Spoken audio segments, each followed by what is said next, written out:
We are connecting. Nice. We are streaming. Let's see when it loads.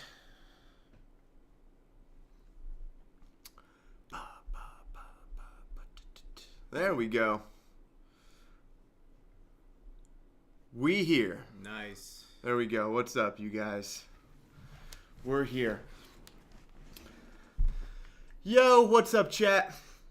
How's everyone doing? Good to see you guys again. So we're doing second live stream because Edgar's still here. So why not? This will be a shorter one because I got to go jiu-jitsu in a few hours. So we're calling this 2.5 hours max. But yeah, while he's still here, figured we just might as well fucking do this. We can do Q&A, talk more about the series, talk more about what's to come, all that kind of stuff. But yeah, first let's say what's up. Where's everyone tuning in from? Start with that.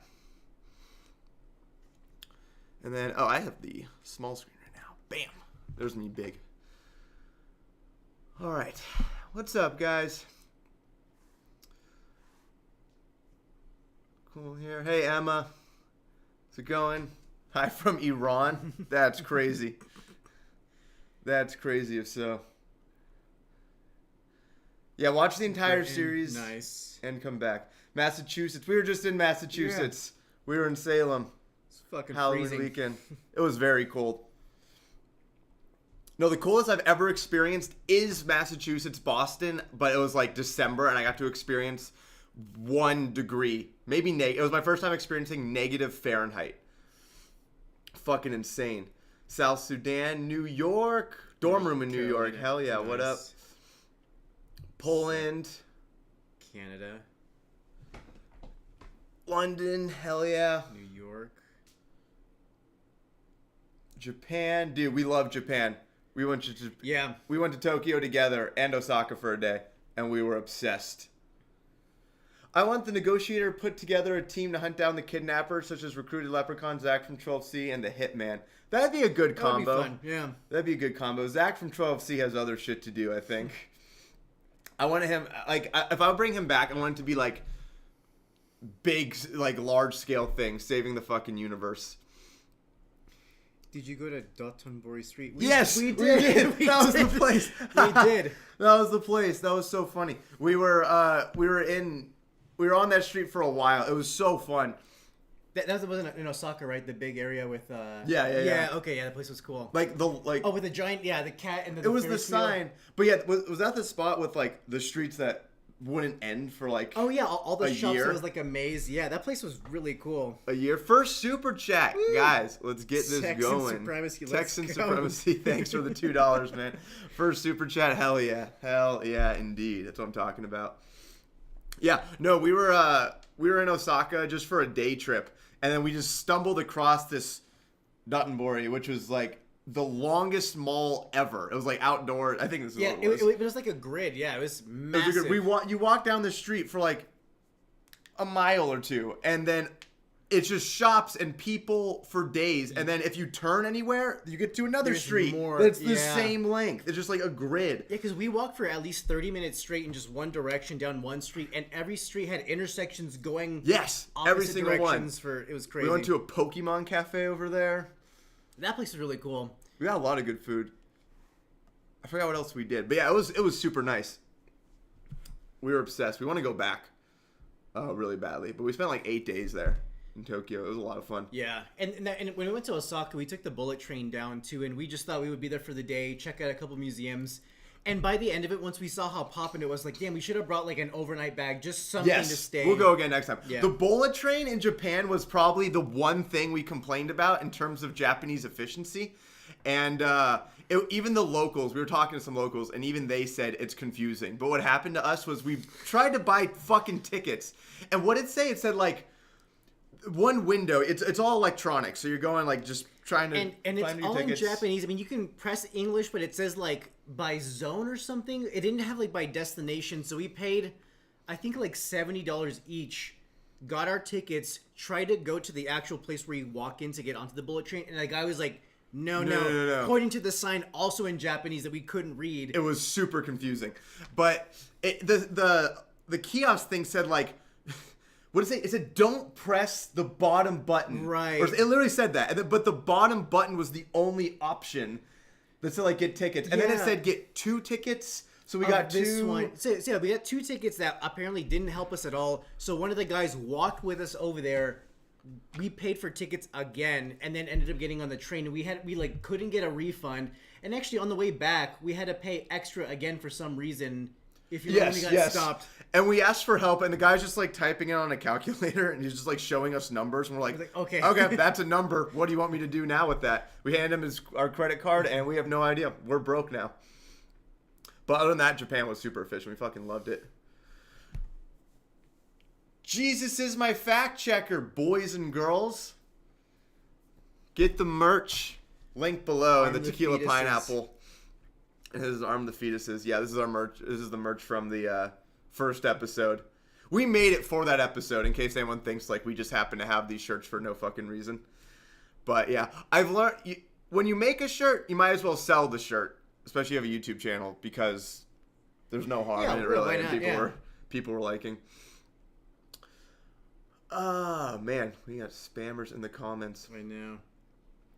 But yeah, let's see. Someone asked how we got the idea for the for this series. Yeah, we talked about it together. I think we had this idea. Like, it wasn't hard to come up with like president getting kidnapped. We thought of that kind of immediately. The question was, how do we make it go in a more fun direction? Yeah, because I've watched like all of Zach's videos on the Kidnappers series, which are so fun. And like once you have those developed characters, it's like, okay, cool. What else could they do in this world? Once you have the rapport of them and like who they are, their dynamic, it's kind of easy to go from there. And even my mom says the Kidnappers are 2 of her favorite characters on my channel. Yeah, they're good repeating characters for sure. There's so much you can do with them. I feel like they could do good in a movie. I think I could do a Kidnappers movie. The hard thing would be if you just did the Kidnappers, they're the main characters, so you'd have no idea who they are. So you couldn't use a famous person. Yeah, which is more fun. It's more fun, yeah. You could have like a famous person as the bad guy. Yeah, because that's like when you watch like anything with Daniel Radcliffe after Harry Potter, it's like you're still Harry Potter to me. Like I can't. It's hard to watch those movies without him. That is true. NPC with side quests. Person who said you need some introduction. How do you come to contact? Old friends. My name is Edgar. I also one of Zach's friends. We've known each other for like 12 years. I was a random person in his on campus apartment when we were in college, and we've just been friends ever since. So also do YouTube channels in the link also as well. Yeah, check out Edgar's channel link below. Collaborating. Yeah, we've been good friends for like 12 years. And we've watched like all the same shows and movies and laugh at like the same thing. Yeah. We watched Team America last night after our live stream, fucking cracking up even though we saw it. I forgot the whole Pearl Harbor song. We were dying at that, and I'd seen the movie before. It's fucking funny. Your mom watching your channel is so based. Yeah, dude, my mom's like my biggest fan, so whatever I make, she's gonna watch, even if I don't want her to. She will watch it. When you told me that, I'm still really surprised that she watches. I know she's like very supportive, but like to also take time out of your day to watch videos. Watch them, yeah.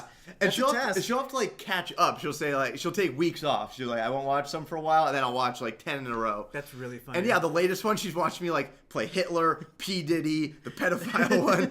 I'm like, all right, Mom, I hope you're enjoying those. But yeah, she almost always tells me she enjoys the episodes. She'll tell me if she doesn't like it too. She's like, that one I was like whatever, but this one had me laughing. She has a sense of humor, like a good sense of humor. She sounds like she would give very good feedback too, like very good constructive. Like, oh yeah, this point maybe was like, oh, like I didn't get this part or something. Another, yeah. And my mom's a good writer. She's like really good with like grammar and writing and putting thoughts onto paper. She saved my ass in school. Like when I was doing all my literature classes in college, really, I'd frequently send her my essays, be like, Mom, fix this, make it better. So and she would just completely redo it. If only she could have taken the GRE for you. Or the GWR. Fuck that. I don't know if I've ever said this on stream. At our school, you had to take, what was it? The GWR, the graduation writing That was what it was called. GWR. Was it just Poly or was it all California? Yeah, it was specific to our school because it's such a heavy engineering school. There's a lot of people that graduate that are just terrible writers. And I think that's why they implemented that requirement that you have to at least... You do an essay, and like you go into a room, you do an essay, I think it's like an hour and a half or 2 hours. Yeah. Handwritten. And it's like a persuasive essay based on a prompt. On a prompt. And you get 3 or 2 reviewers, and you have to get above a 3 on at least 2 reviewers. Yes. And if you don't pass, then you can't graduate. You have to keep retaking it until your senior Yeah. year. So I was the only one in my group of friends. I took it. The first time I took it, failed by like 2 points. It's out of 12. I think I got like a 5. And everyone else passed on their first try, right? Did you? I did not. Oh, you did not? Okay, never mind. Which was funny because we were both shitting on people like, oh, you have to be really stupid Yeah, to like you not didn't pass pass your this. first time. I failed by a little bit. And then, so you can't graduate if you fail. So I had to keep taking it. I took it again. First time I took it, I was pretty hungover. Second time, still hungover. Didn't learn. I was like, yeah, I'm fucking going out. Because it was at like Saturday morning at 9 a.m. Fuck you for taking my Friday from me. I'm still going out. And the one that I took, I think it was the same one that you took. JD and I, we just came back from Wasteland, so we drove from Slow to I San think I remember Bernardino, that. came back, and immediately went to go take that. I was think like, I oh, remember I don't that. need to study for this. I'll be I fine. got this. And I didn't pass, and I was freaking the fuck out. And then I failed a second time. And then I took it one more time and failed again. So then they had to put me in this You're a Moron class where you basically have one-on-one with a grad student. So I had to work with this chick who was a grad student and an English major. And it was a 10-week class where once a week I'd go in, we'd work on essay writing together. She'd give me an essay to write for homework. I'd come in and we'd review it. And then she'd read, and she'd have to talk to me like I'm a moron, because I absolutely am when it comes to this shit. She'd be like reading my essay like, okay, Zach, do you think that was the best use of that word? I'm like, no, it probably wasn't, fucking bitch. But yeah, I had to do it for 10 weeks straight, and then I had to take it again. Oh, you had to retake it again? It was kind of, yes, but not in the same setting. I took it with her as the proctor. And I see. Did she like feed you the answers like, Zach, all right, you really Zach, gotta just write this, goddamn it. get you to pass. You're so Come on. stupid. And then I finally fucking passed with that. Yeah, because I remember was so dumb. by the I end of that hated class, you had a whole booklet with like all of the essays that you've done with her. Yes, that you had to like. it was keep track 10 of, which is essays, so 10 full funny. essays. That's so I funny. hated that. I was so bad at English, dude. Yeah. I just didn't care. But because I didn't pass mine, I was like, oh, I only have one more quarter to like risk taking this. Otherwise, I might not graduate. So I took an English class that also counted like as long as you get a B or higher, then they waive the requirement. So I just got really lucky. Yeah. So that was part of our college experience. That was so stupid, though. I hated that. Yeah, and also I very rarely ever heard of anyone else failing that too, which is ridiculous. Fuck those people. Who's the Chinese guy? Where's many breakers? Let's see. I did a research paper with a senior algorithm developer. I felt like a moron. Yeah, dude. It's just like, all right. I just feel stupid. Working with grad students especially. She was very nice, though. Yeah, she seemed really nice. Round 2, let's go. Yeah, this one will be more chill. We might repeat some things we said in the last live stream for anyone who wasn't there yesterday. But both these live streams will be up online or on the channel. I kept the one up from yesterday. One of the questions: which one is your favorite of the two kidnappers? Which person? Yeah. The Pink Mask, I'd say. I made the dynamic where Pink Mask is a little stupider, but they're both kind of dumb. I didn't want them both, like, either of them being smart. Yeah. Because I wanted both of them to have that. You know, in the comedy book we read, where they said he defined what humor or funny is, and it's like when people try to accomplish something against all odds, they continue to try even when it's impossible to do. Yeah, the simple yet impossible task. Yeah. When like you're not equipped to do this, whatever the task Yes, is. Yeah, yes. that's right. Was that the Hidden Tools of Comedy one? I think that one was. Hidden Tools of Comedy is a great comedy book for anyone who's interested in comedy. But yeah, they defined comedy in that book, and it's very interesting because you can't really define what it means to be funny, but he does. He's like, here's my definition, and it's basically that. And they do a really good job of pointing out examples from actual, like, relatively recent movies to that time. So there's, like, a bunch of movies with, like, Ben Stiller, like, what was the one with, he's, like, trying to get that girl... the one they said... There's something about Mary, I think. That wasn't funny, or that was? That was. So there's something about Mary might have been it, yeah, and I think that's the example of, like, the town hall, more people just coming into the bathroom when he, like, zips themselves. Yeah. Are there any other videos with Edgar in them? Yes, there are 2 on my channel other than this series. One is when you're in a saw trap but don't speak the language. He's kind of more of the main character in that. And then he has a brief appearance in the when you're a sign language. That was really that funny. one's really fun to make. Without any talking. I thought it was very funny. And there's no talking. Well, the only person talking is Joe Biden. and I thought that was great. See, that I love that because you can do that with government videos. It's totally free use, so you can strip the. But like you can just like off of like if you just go on YouTube and like find a news recording and you can just. I tried to find like the non-CNN Fox because they all stream it too, and then they'll have their fucking logo in the bottom. Yeah. So I found the C-SPAN one, which is still copyrighted, but I think it was like the non-copyrighted version they had because it didn't have the C-SPAN logo in the bottom. It was just like the original. Yeah, otherwise you just zoom in enough to like cut it out. Yeah, like, yeah. It looks a little bit weird. Was in the one I stripped, there was no logo on it. It was just the U.S. emblem, whatever that saying is that's all over. But yeah. What's up, Scott? Yeah, another live stream, one more. Edgar's here till tomorrow, so we're like, we have nothing to do today, which is such a good feeling. I keep saying it, but it's so nice. Mr. Zero Skill, thank you for the $5. So Kidnappers series is better than like all of Netflix. Fuck yeah, dude. Right? It's more fun than like a lot of present day movies and TV shows. We just wanted to make it fun, fast. We get really mad at like it's a slow burn for an hour type movies. And it is hard to find ones that are like really good, like fast paced movies that there's just something always going on where it's a really good story. Have you seen Killers of the Flower Moon yet? Yes. My dad worked on that, and I still haven't seen it because it's like 4 hours, isn't it? And even my dad, he was like, "Have you watched it yet?" I said, "No." He's like, "Watch it, but it's slow." And I'm like, I think you're saying it's boring, Dad, and you can't legally say it or something. But that's the vibe I'm getting. What's behind you guys? Mandelbrot set. Woo! Mandelbrot set poster. You've had that for a while, haven't you? I think I've had it for like 3 years. Oh, okay. Not since here. my last place, okay. Because we started the store after I moved to Vegas. Got it. But yeah, at the STEM merch store, one of my stores, STEMERCH.com. There's a lot of STEM related stuff there. But yeah, you can get that. There's 3 sizes, and it can get huge. I think this is like the smallest or middle. That's the holy. Yeah, it can be huge. It's very thin. So it's very easy to hang up and all that. Zach, will you do any more Saw slasher villain videos? Oh, absolutely. One I have in the chamber, it's like in my notes, and it's almost written out. I just haven't like pulled the trigger, is when you're a lawyer for Jigsaw. So I think that will do really well. It'll be like Jigsaw trying to...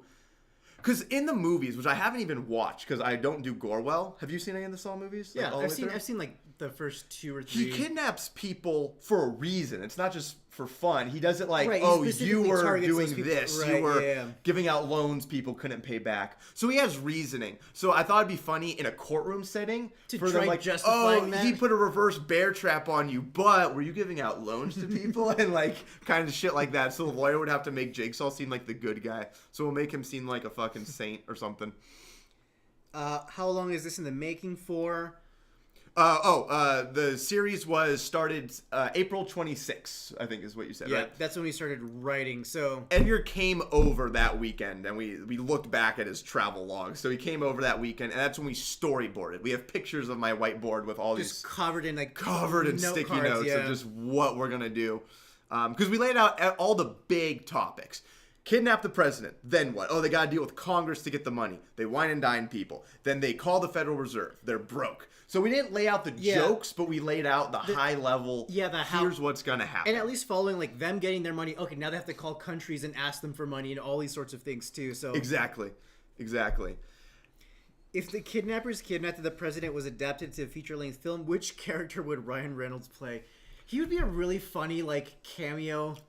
Ryan Reynolds should be, like, a bad guy in a movie. Yeah, he should. He has been in a horror movie. It was an Amityville Horror? Oh, okay. I don't know if I've seen that one. Me and my, Amityville Horror... But even just seeing, like, his cameos, like, in Bullet Train at the very end, like, just he was the guy that was supposed to have been sent on this was, like, really funny.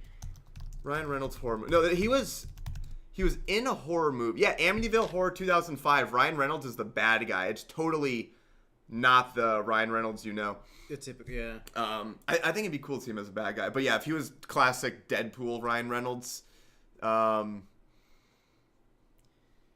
don't know who he would be. Oh, maybe. He could be the police officer. Maybe he'd be like, the one who gets like having killed. a more role. Yeah, it'd be really funny.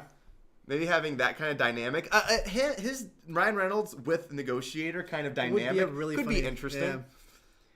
Yeah. Do you guys ever try making slapstick comedy like Monty Python, Headshots, Top Secret? I typically don't like slapstick comedy that much, unless it done well. Yeah. Like, I've done, like, physical comedy in my videos, like the day language was invented, when the guy keeps getting punched in the face, because I found that so fucking funny. But I don't find all that funny. I don't find, like, the Three Stooges humor type funny. Yeah, it's hard to keep it original and keep it going, so it's, like, not the same joke over and over again, too. They did that in, I think, Duck Soup had a lot of that kind of comedy, and I didn't like most of those. I really liked their more punchy one-liners, especially with, like, Groucho Marx.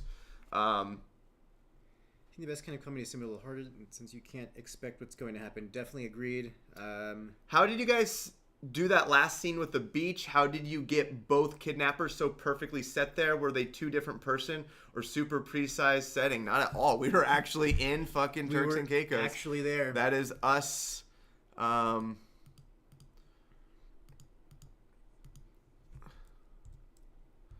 Yeah, so that's me. Edgar is the camera. Actually, hang on. Yeah, if you look at the glasses, yeah, the reflection. I'm just kneeling right there. Yeah, it's gonna be hard to see if you're on like mobile, but yeah, Edgar's right there, like dead middle, recording me. And then this shot, if you didn't see yesterday's live stream, we got a drone operator basically to shoot this for us, and it was a company that normally does. I'll show you in a sec. They normally just do like cool pictures of people in a glass canoe, and then we roll up and we're like, we're gonna put these masks on, cheer some champagne. Now give us, see that guy right there. There's the operator right there. That's just his business partner or whatever. But yeah, those are the two guys who helped us. You can see those shadows right there. Those are the canoes that they thought we were gonna go in. So it looked like this. So that's what this company does. They do drone photo shoot. So we just looked up Turks and Caicos drone. This came up, and then we're like, all right, well, hopefully they'll be able to do. And it wasn't a ridiculous price where it was like, okay, that's doable. Yeah, it's a business expense. Business expense. So yeah. But no, we went to Turks and Caicos for this. It was one weekend. It was just for this. And we were praying fucking good weather, no issues. Hopefully the beach was kind of like this where it'd be not crowded. And it was everything we wanted. As you can see the clouds in the background, it can go from very gloomy to very sunny quickly in Turks and Caicos because you're in the Caribbean. So it's like that in those tropical areas. But yeah. That is absolutely us. That was the most expensive part of this series. The goal is to make that money back. That was like, okay, we'll see if we can break even at least.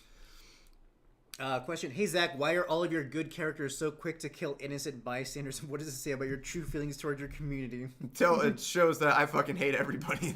People need to die. Things should be pretty obvious.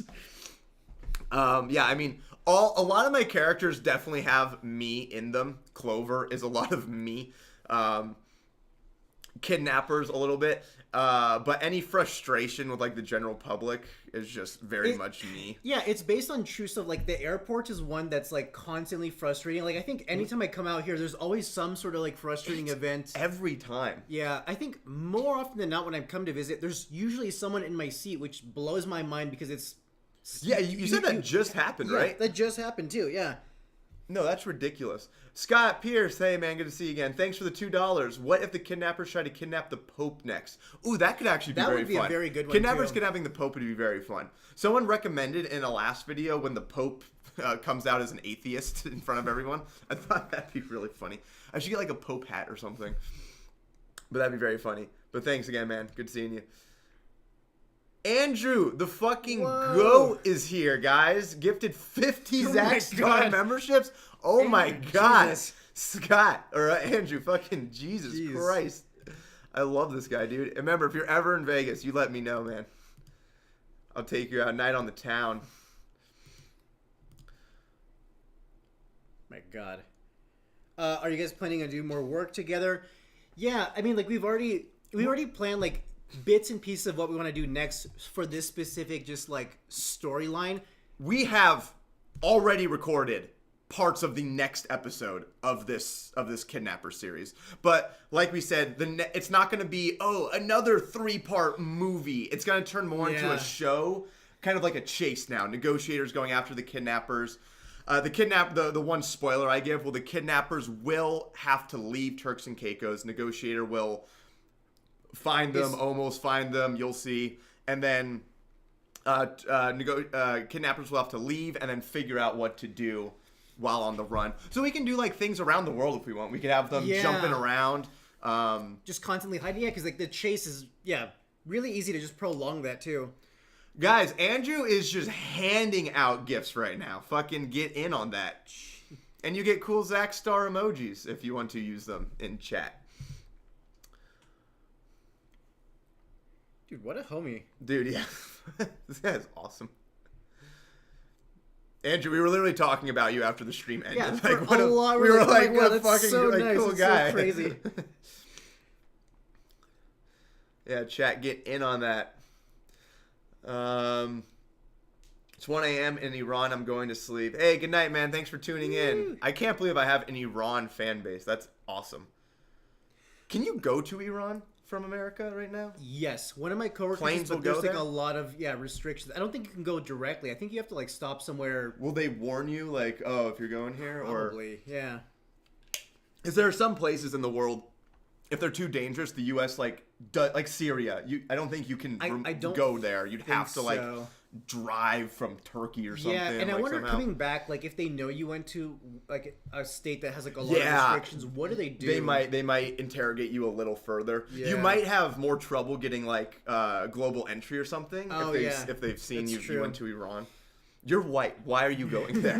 What are you doing? For what? For what specifically? Show pictures. Does the word jihad mean anything to you? What do the Mexicans do to deserve getting drafted? They're the ones who have built the wall, man. We need a human wall of Mexicans, obviously. Question. Oh, what do you plan on doing this stream since you already talked a lot about yesterday? This was a more casual stream. We might repeat some things because we're doing this a little earlier, a few hours at least, to maybe get some people who weren't here. But yeah, more casual Q&A. Maybe we were looking at maybe we missed some things you want to talk about from the series or whatever. But yeah, puppy girl Callie, thank you for the $5. Yeah, I've seen you before too. Thanks for coming in again. Would be fire if the Kidnappers storyline and the Washington Lincoln storyline interacted with each other. I agree. Somebody brought that up yesterday too. I agree. That would be fun. I will not say anything, but I do agree that'd be fun. It's very fun doing crossover episodes, and it's cool that the Kidnappers and the Washington series are kind of two of the main real series. They're like shows almost in a way. Like they're recurring, like recurring, continuous. Yeah, because you do that. The watching the news, the Devil in 2024. Yeah. Like some of those are Yeah. We got recurring things, but then we have more like the shows. Like the Kidnappers could just be their own show. Like every single episode is a new kidnapping, and that's kind of what I do with my sketches. Question, Zach, are you an engineer student? I was electrical engineering. From Cal Poly SLO, graduated in 4 years. We both graduated in 2015. He was a bio major, the only non-engineer in our group of friends because he was randomly assigned to us.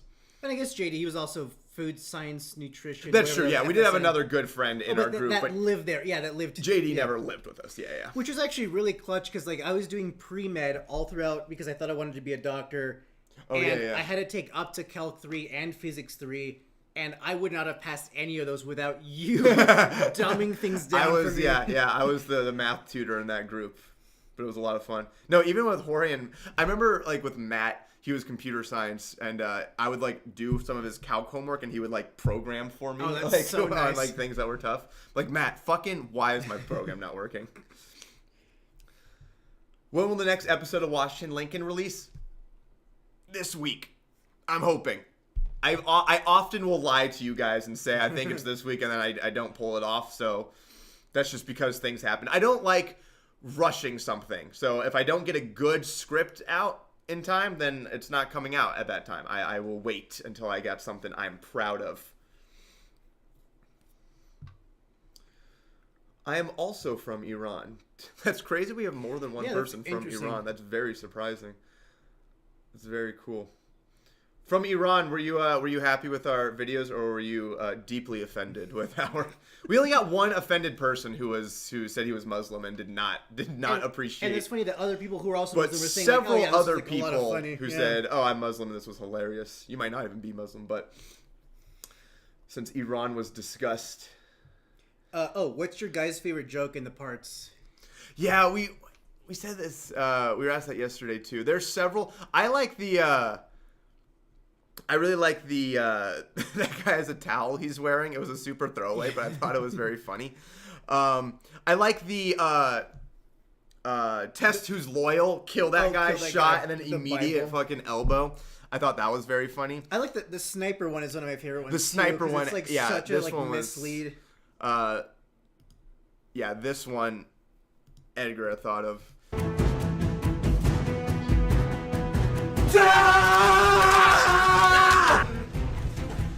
And by the way, Black Mask and Edgar, we did this scene together. So that is me stabbing him. Pink Mask is me again. Obviously, I can't be two people in one shot. So that I did afterwards. So I'm stabbing at nothing technically in that. And we were hoping it would look realistic. And it completely really does. It really I mean, you can tell it's fake from that guy because I stab up a little bit. But in the blur of the moment, you can it's really yeah, with all the blood too. And then the sniper guy from the Hitman sketch, that was right. The guy immediately after was from the Hitman sketch.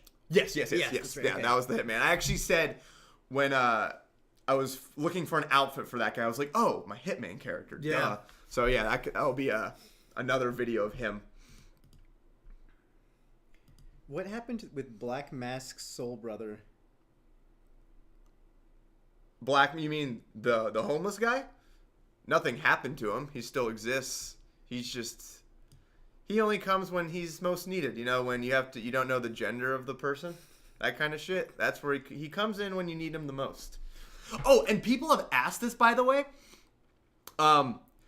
When I had the Soul Brother come in a few times, I had it once for Black Mask in a Kidnapper episode, then in a totally different episode, the B one, it was just with a random guy, and people were saying in the comments, "Oh, is that guy Black Mask? Or does he have a lot of Soul Brothers?" No, it's not Black Mask. The homeless guy has several Soul Brothers. It's anyone who's ever given him money or just made eye contact, I should say. Anyone who's made eye contact with the Soul Brother is now bonded for all eternity. So he has several Soul Brothers That's really across the world. Anyone who's ever locked eyes. So there's several of them. So when you see him come up in future episodes, it's not necessarily the same person as another one. Iranian here, not offended, just happy to be included. I feel like most people are like pretty reasonable. Like, yeah, I'm just happy that like, our country was included. Most are. I mean, most are. Obviously, there was no hate in this video. It was all jokes. For comedy. Just some people can't take jokes. But that's awesome. And he said, and so do my parents. That's so cool. Oh, that is really That's cool. so cool. Yeah. I love that. The CIA thing. I like the CIA thing. Yeah, the CIA thing was it was very fun to like actually research and think of like what they've done in actual countries, which is absolutely insane. Yeah, we were trying to make things historically accurate when we could. And if you hadn't seen yesterday's live stream, I will repeat this part, the draft. Whoops. This draft part is actually something that happened. Not like this, but it is a draft lottery happened during the Vietnam War. It happened in '69, right after we landed on the moon, actually, which is surprising. But they did a draft with birthdays. So there was a birthday lottery televised. So if your parents are over like 65, they'll know this, and they live in America, but they'll know this. But yeah, it was just like, all right, and who's going to war first? And they'd pull out birthdays. And they pulled out like 200 birthdays almost. And my mom told me she remembers sitting there watching to see if my uncle, who was 18 at the time, was about to go to Vietnam. I do wonder, like, what did people do who like really didn't want to go to the war like, can you like forge your like birth certificate to make it your birthday like one day off or something? Like, did anyone try doing stuff like that? I'm sure they did. I know. I mean, my mom said he would have gone to Canada. Like our. Oh, he would have just My up and left. grandparents, his Yeah. parents would have said, "Go to Canada. Like, we're getting out of here." Yeah, because even then at the time, like, it was such a controversial war that people really, like, I think a lot of the public just really didn't want to go to war. I forget exactly what the reason Yeah, was. yeah. It was the hell no, we won't go kind of. Yeah, and I think it movement. actually mentioned in the book, too, that, like, it was because of France there was a potential for them to get, like, involved with communism or something. There was a communism threat. Well, that was very big during that whole time. Yeah. Any country who was, I don't know if France was it, but every country was like, if there was a hint of maybe they're pro-communist, CIA was like, oh, all right. Well, I hope you don't enjoy food because we're about to destroy that shit. My dad got drafted but got hurt in basic training, so didn't have to go. That is a good life That's a good call. That's lucky. As long as it wasn't like he lost his leg in basic training. Oh, That's yeah, seriously. worth it. Take a bullet and then don't have to go. Yeah, I'm Worth always it. skeptical of the statistics. They're like, oh, but only this many people died and the rest of these survived. Like, yeah, survived with like 2 missing legs and 1 arm. Like, Yeah, what's right. Oh, do you want to know a crazy butterfly effect? I don't know if I've ever told you this, but my mom did, and it's crazy. My grandpa did not fight in World War II, but he worked for the American side making guns, making scopes for guns, I think was his job. Yeah. So he was an engineer. He was a civil engineer, but his job during the war was to make better guns and better scopes. But he worked with 2 other engineers on this stuff. And then 2 out of the 3 of them were required to go to Europe to teach the military how to use these guns. I see. And they drew straws for who would go. My grandpa was the one who got the short straw, whatever, who didn't have to go. Oh, He did not have to go. The other 2 did, and they both had to go to kind of dangerous areas and died. So I'm alive. My mom, my sister, me are alive because of a straw. Damn. Possibly, That's really yeah. crazy. That's the biggest butterfly effect in my life that I'm aware of. Pretty fucking crazy. Shallot, thank you for the $5. So does the Soul Brother thing extend to a multiversal scale or perhaps reincarnation? Does he have soul brothers from past lives? I haven't done reincarnation yet in this, so I could say no until I maybe do it. But it is people all across the world, and it's in the afterlife, I would say, because in the Zack Star universe, there is a heaven and a God. So they're still bonded until the corners of the universe become one again, and heaven's light has breathed its last breath.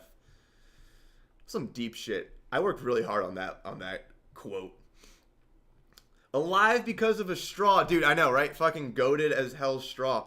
My grandpa never saw those 2 people again. And he found out they died later, and my mom wasn't born yet, so yeah, that would have been the end of my bloodline. That's on that crazy. side, or from him, yeah, pretty fucking wild. Will you make a video with the Halloween/horror villains now that it's Halloween? Yeah, that's a good time to do it. I should. Maybe I could do like slasher villains and No Nut November.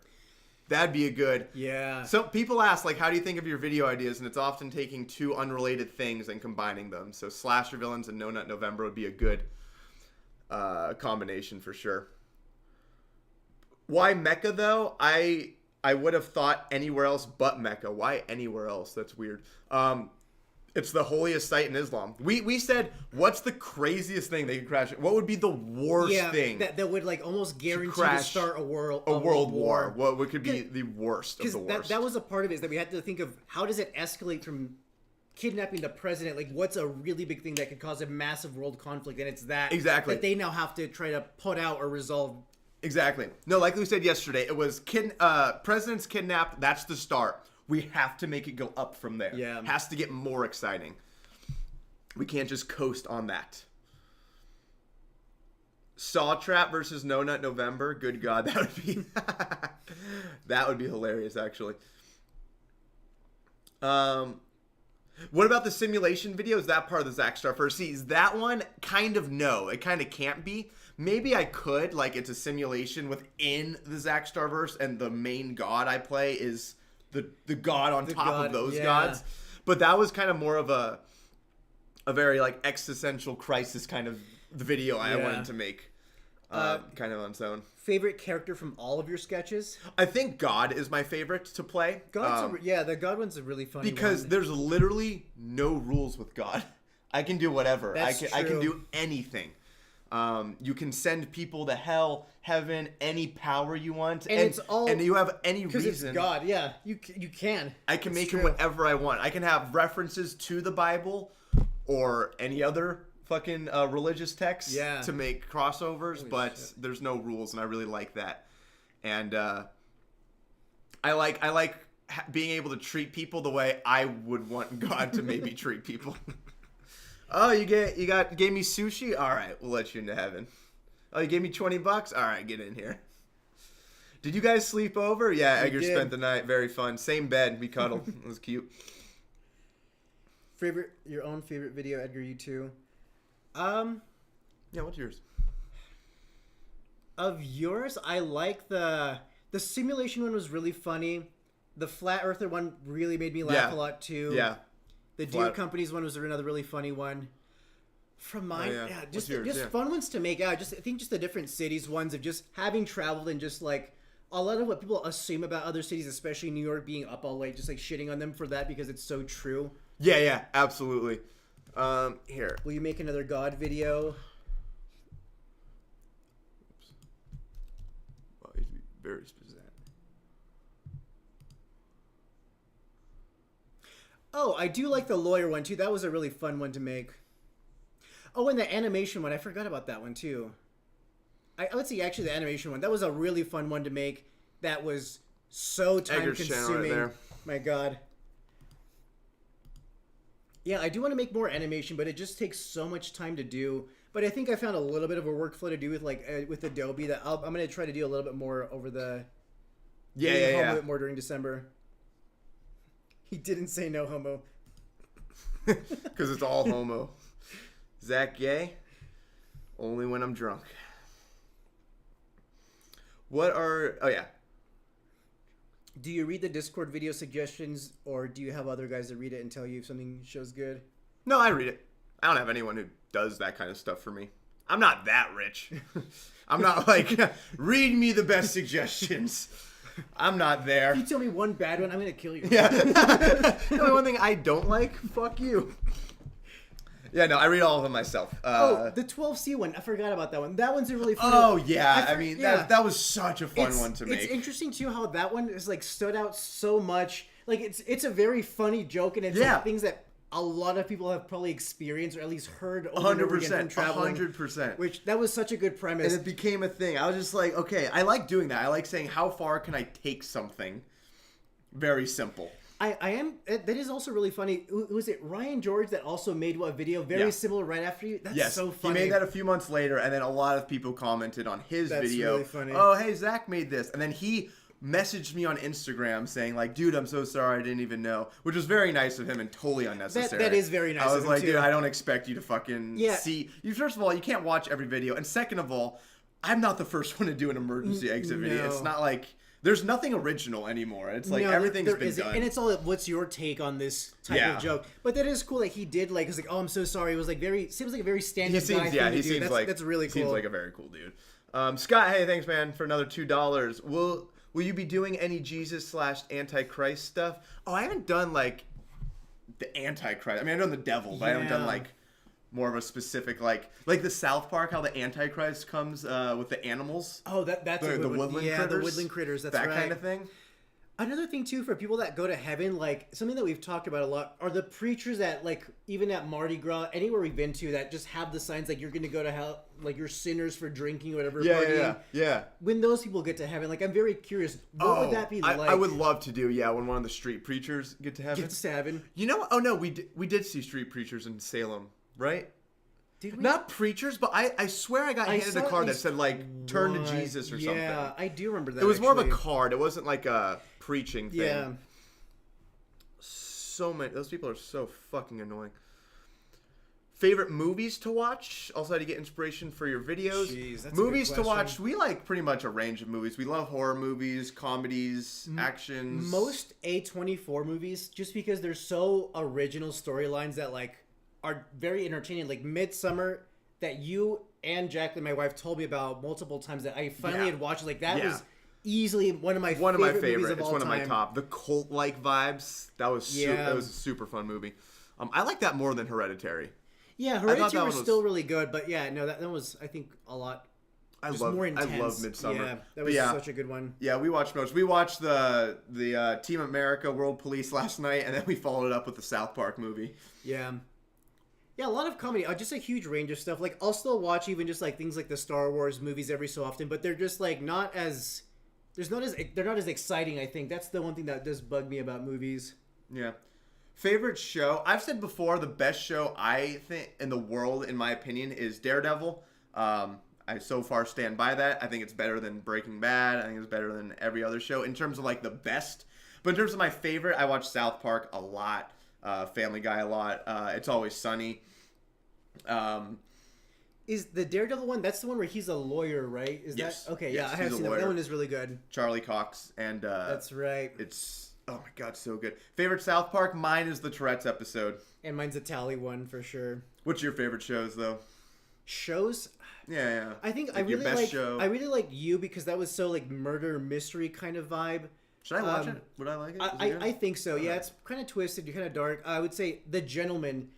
The movie's really good with Matthew McConaughey. The TV show is like a prequel, and it's a Netflix one, and it's just like constant action. It's not boring. Wow. That's what I really liked about it. Oh, speaking of lawyer, you know what my favorite McConaughey movie is? The Lincoln Lawyer. Have you seen that? No. It's extremely good. I love that movie. Is it a serious movie? Yes. Okay. He's a lawyer. He's a badass lawyer. Matthew McConaughey is one of my favorite actors. But he's a really good lawyer. And don't watch the trailer. It has huge spoilers. But it's basically a rape case. Interesting. I'll have to watch that. And he's representing the guy who's been accused of rape. Got it. Okay. I'll leave it at that. It's a great movie. You said the same thing about Barbarian, to not watch a preview and watch it. That was Barbarian is such a unique, fun such a good movie. My dad, who's the biggest horror fan I know of, I watched Barbarian and said, Dad, watch this. Like, in theaters, watch it. And he called me after and he's like, dude, my theater applauded afterwards. Really? I'm like, yeah, I believe it. That's cool. It was so good. That's one of those too that like if you watch the preview, it spoils so much of it. Because I remember watching it right after. I was like, oh, I'm so glad I didn't watch the previews. Like I wanted to be surprised for what happened. It was such a good. Hey Zach, you said a few streams ago you do a live ukulele performance. When's that happening? I'm gonna drop the N-word sometime, and then I'll do an apology, and then I'll bring out the ukulele. You gotta earn that apology. I gotta earn it. Just hardcore. Barbarian was not scary. It wasn't like jump scary. It was more like like the first half of it before Justin Long's character comes in is just like, what's happening? Yeah, and I usually don't like that, but I enjoyed it because I was like creeped out. Like, what the fuck is happening? Especially when the guy's there too, that he thinks it's like he's staying there, and it's her having wine with the stranger. Like, oh, he's the killer, right? And he ends up not. Yeah, and that's when they go into the basement, and that was really creepy the whole time too. Yes, that was exactly. a really good one. Yeah, it was a slow burn, but that one they managed to pull off. Yeah. Especially in the second half. But I love that one. You know what just came out? An American version of it, Speak No Evil. Have you seen commercials for that? No. Was that the one that you told me to... Was that the one we watched, Speak No Evil, where the end is like, because you let me? Is that it? Yes. That one's so good. That one's crazy. That one is... Crazy good. It's one of those... if you haven't seen it, it's a movie called Speak No Evil. And it's a very fucked up movie, but when I say fucked up, it's only one scene towards the end. The rest of it is just like, it's kind of like Uncut Gems. You're just like on edge the whole time. Yeah. You're uncomfortable, like, oh my god, what's about to happen? Yeah, the whole time. That was the only movie that made me like, I was like getting upset. I was like, why are you doing this? Like, it was what really I good. Loved was it's a great lesson, in my opinion. Yeah. I think I saw someone on Reddit say this, but it's a great lesson, and it's trust your instincts because your life might depend on it. If something feels off, it probably is. Get out of there, apologize later, leave now kind of thing. It was a great lesson, and it was the whole because you let me. Because you let me. God, that was such when he said that line, I was like, God, that was perfect. That was so good. I love it. What is the plan for the President series? So what we're gonna do next is The negotiator, now it's personal. He's never had people get away from him. Yeah. It's fucking on.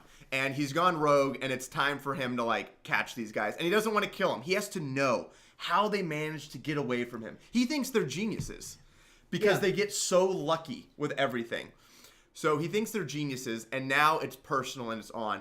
So he's going to go try to find them, but they're going to keep getting lucky and escaping, and then we're going to have some back and forth. And the person he talked to, I think if you didn't see yesterday's live stream or you clicked off during the credits, you might have missed this.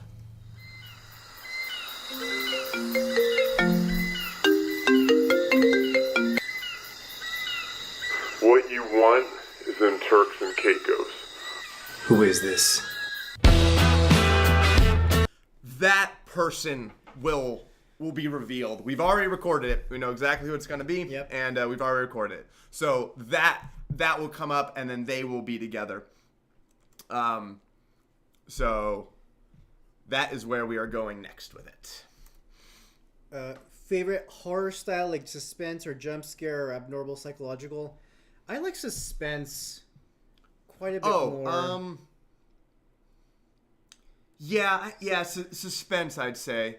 I like feeling on edge. My favorite horror movie was Hell House LLC. That was a really good one, yeah. It's so fucking good. It was so scary to me, and I don't think it had a single jump scare, did it? I don't think so. I don't remember it having a jump scare. But it was just very twisted and like different. What was the one that was in the insane asylum, the Korean one? That one I think went maybe one of my favorite ones. I'm gonna butcher that. Let's see, Korean insane asylum. That was a fun one. Gonjiam? Haunted Asylum. Yeah, that one's one of my favorite ones. Korea can make some banging movies. They can. Yo, Squid Games 2? Squid Games 2 is gonna be released? Is it really? December. Oh, hell yeah. Please be good. Please be fucking good.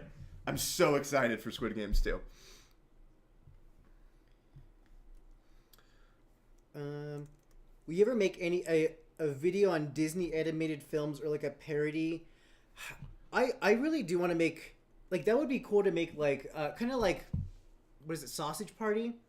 Oh yeah, like yeah. But like maybe not type. As like crude, but like funny comedy. Yeah, like a South Park like humor. I think we can make a really funny because with animation you can get away with way more. So much. People can just die. That's why South Park can get away with so much of the jokes because it's cartoon. It's cartoon. Who fucking cares?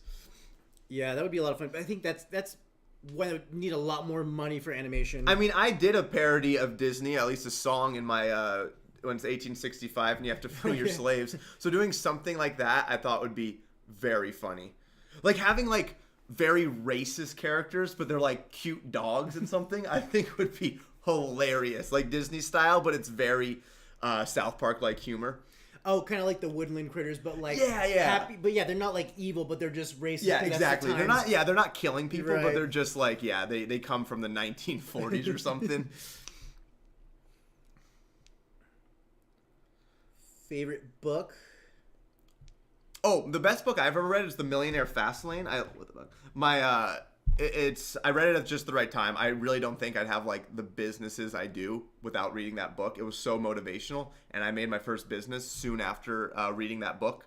So The Millionaire Fastlane. It's also the only book I've emailed the author after reading it to thank him because I felt like I had to. I was like, dude, that was like a life-changing book. Yeah, a lot of those self-help or like kind of nonfiction books are very good. Yeah, if you're like, I read it when I was 22, 23, I started my job, but I was wanting to make more money. If you're in that position, I mean, you can be any age and read the book, but if you're like looking maybe to get into business or maybe you want to do something on your own, it's a very cool motivational book if you're just like getting started.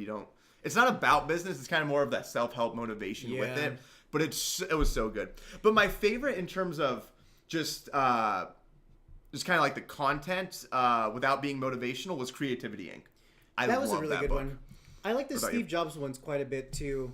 That had a lot of like just interesting stories about just Steve Jobs in general and just his overall philosophy that like definitely shows at Apple and like the products that they make was really cool. There's a couple of other Outliers was another really good one too. Just like, Outliers was great. Yeah, I love that one. I'm looking at my bookshelf, see if there's anything else that sticks out. Oh, you know what history book I really like? Sapiens. You read that one? No. It's a super good high level look at just like where we came from. It starts with like the whole what Homo sapiens are and how there were all these other human species, Homo other things. Oh yeah. Around the same time, and then Homo sapiens like killed off everything. Starts from there, and then it says okay, and then 10,000 years ago, roughly, was the agricultural revolution. That's when we just went from hunting, gathering, all of a sudden to farming, agriculture. And then, like, about 500 years ago, the reason why we kind of went through the scientific revolution and all of a sudden started, like, discovering truths about science and things like that. And it's kind of like a top-down look, and it's very good. Highly recommend it.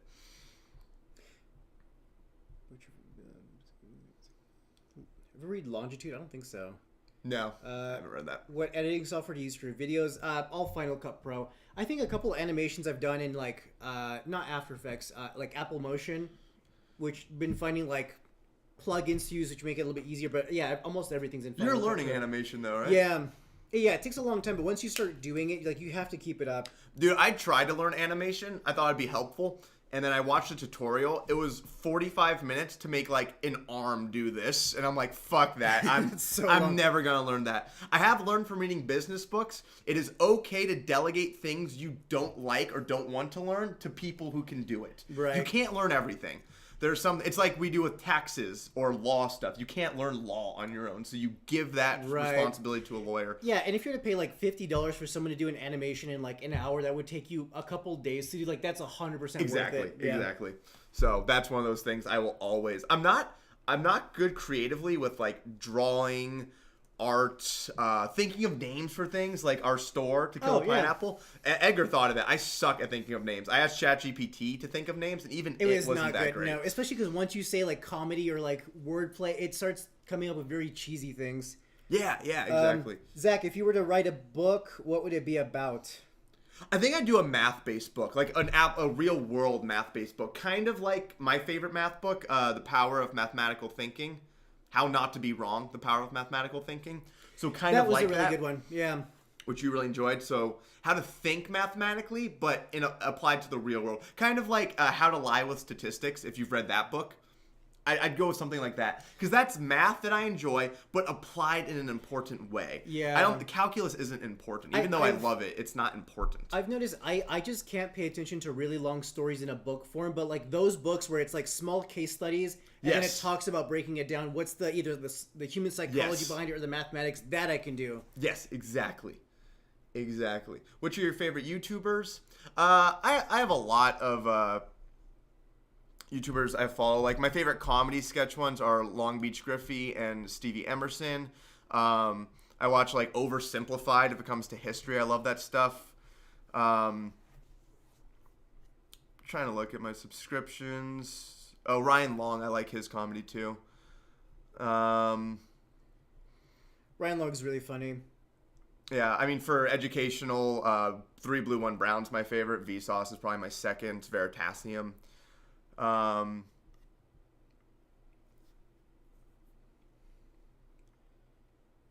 Yeah. Do you have how about you?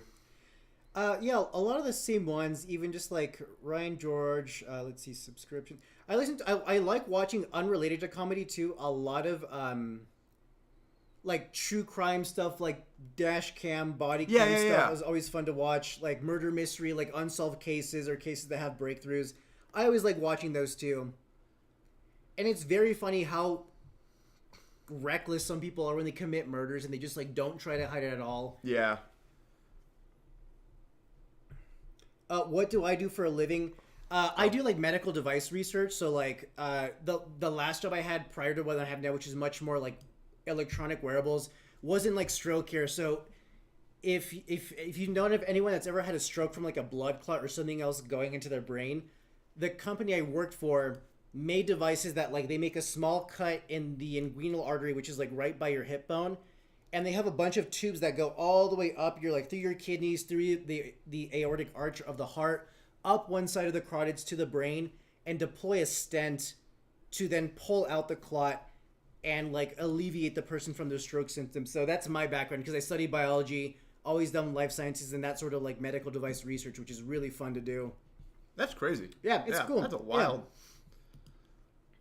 Yeah, he has a bachelor's in bio, which often is hard to find work directly in like a research related thing. You might be like a lab assistant or something. And that is one thing that sucked about the university that we went to because it's so engineering focused. Every time they would have the career fairs, I would go and still dress up, have my resume, and it's all for engineering. It's like Northrop Grumman, it's like Facebook, all only for engineering jobs. All the defense companies would go to every single time. There.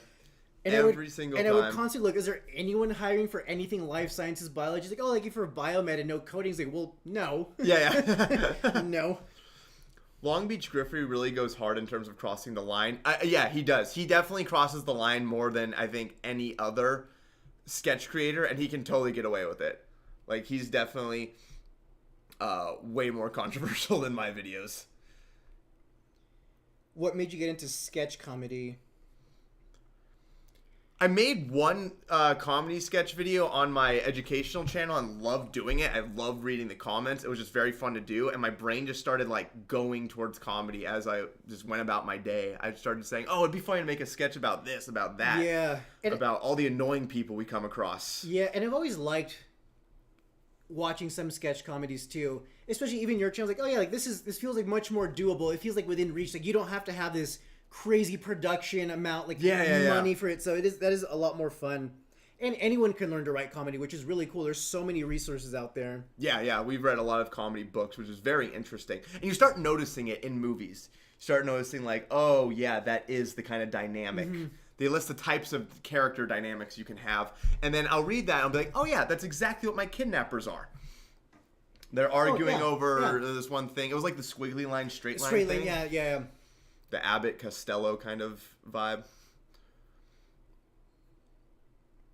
So yeah. Weird Little Butcher Squid Games 2. Yes, the clock is still being sold. STEMmerch.com. You can absolutely go there. We have many clocks. I need to get... Oh my god. I have like 5 boxes of them. Yeah, buy a clock, guys. I need to get rid of those. Are you going to watch the World Chess Championship starting November 25th? No, but I'll definitely watch highlights. I really like chess, actually. But yeah. Do you ever watch Queen's Gambit? Yes. One of my favorite shows. That was another really Queen's good Gambit. show. After that, I immediately started watching videos on like, okay, I want to understand what's this opening move, like why is that advantageous? And hearing the breakdown of those things is fucking mind-blowing. How much thought people have put into like memorizing these opening moves and why these are better than others. It's crazy. Yeah. Hey, Zach, are you going to want... Oh, wait. How does it feel being a decently big YouTuber? Have you ever worried about getting canceled? It's a cool feeling. I really like it. I'm at the perfect level. What I always say is I like being famous enough where I'm recognized in public, but not famous enough where TMZ cares what I'm doing. As long as that, I like that middle ground. Yeah, they're not like rappelling into your apartment. Yeah, they're not like, oh, Zach's outside. But I've been recognized quite a few times, and that's cool. Do I ever worry about getting canceled? Nope, not even slightly. Because I stand by my comedy, and if people don't like it, good for them. And I think I know, because it's like, I know where the line is. I'm not stupid, but I will play with the line. Yeah, it's like, never saying like hateful stuff for the sake. It's there's always a joke in there that's like, oh, this is set up and punch. It's a very typical, like, predictable. Exactly.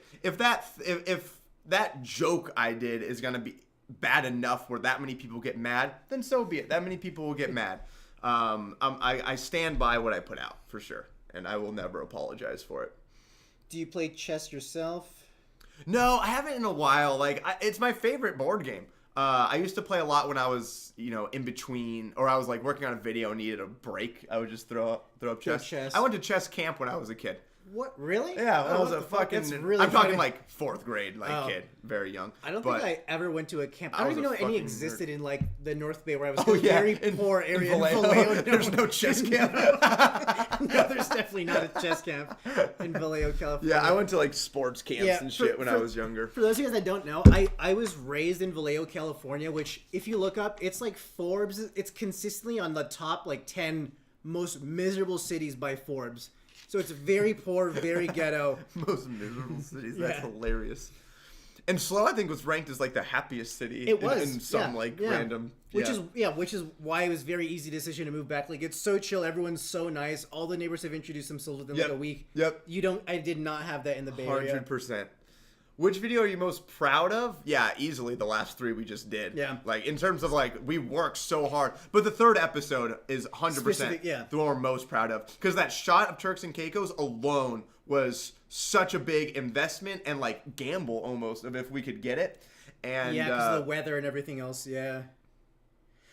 Yeah, that's really true. Because we hyped it up, back to the April 26th weekend. When we booked our flights, we were hyping it up from that point until we were there, thinking of like how cool that shot was gonna be. Yeah. We are so proud of the 3rd one, and the 3rd one's the bloodiest, has the most kills, so we had to make that look very good. But it was so fun to do. Have you ever played D&D?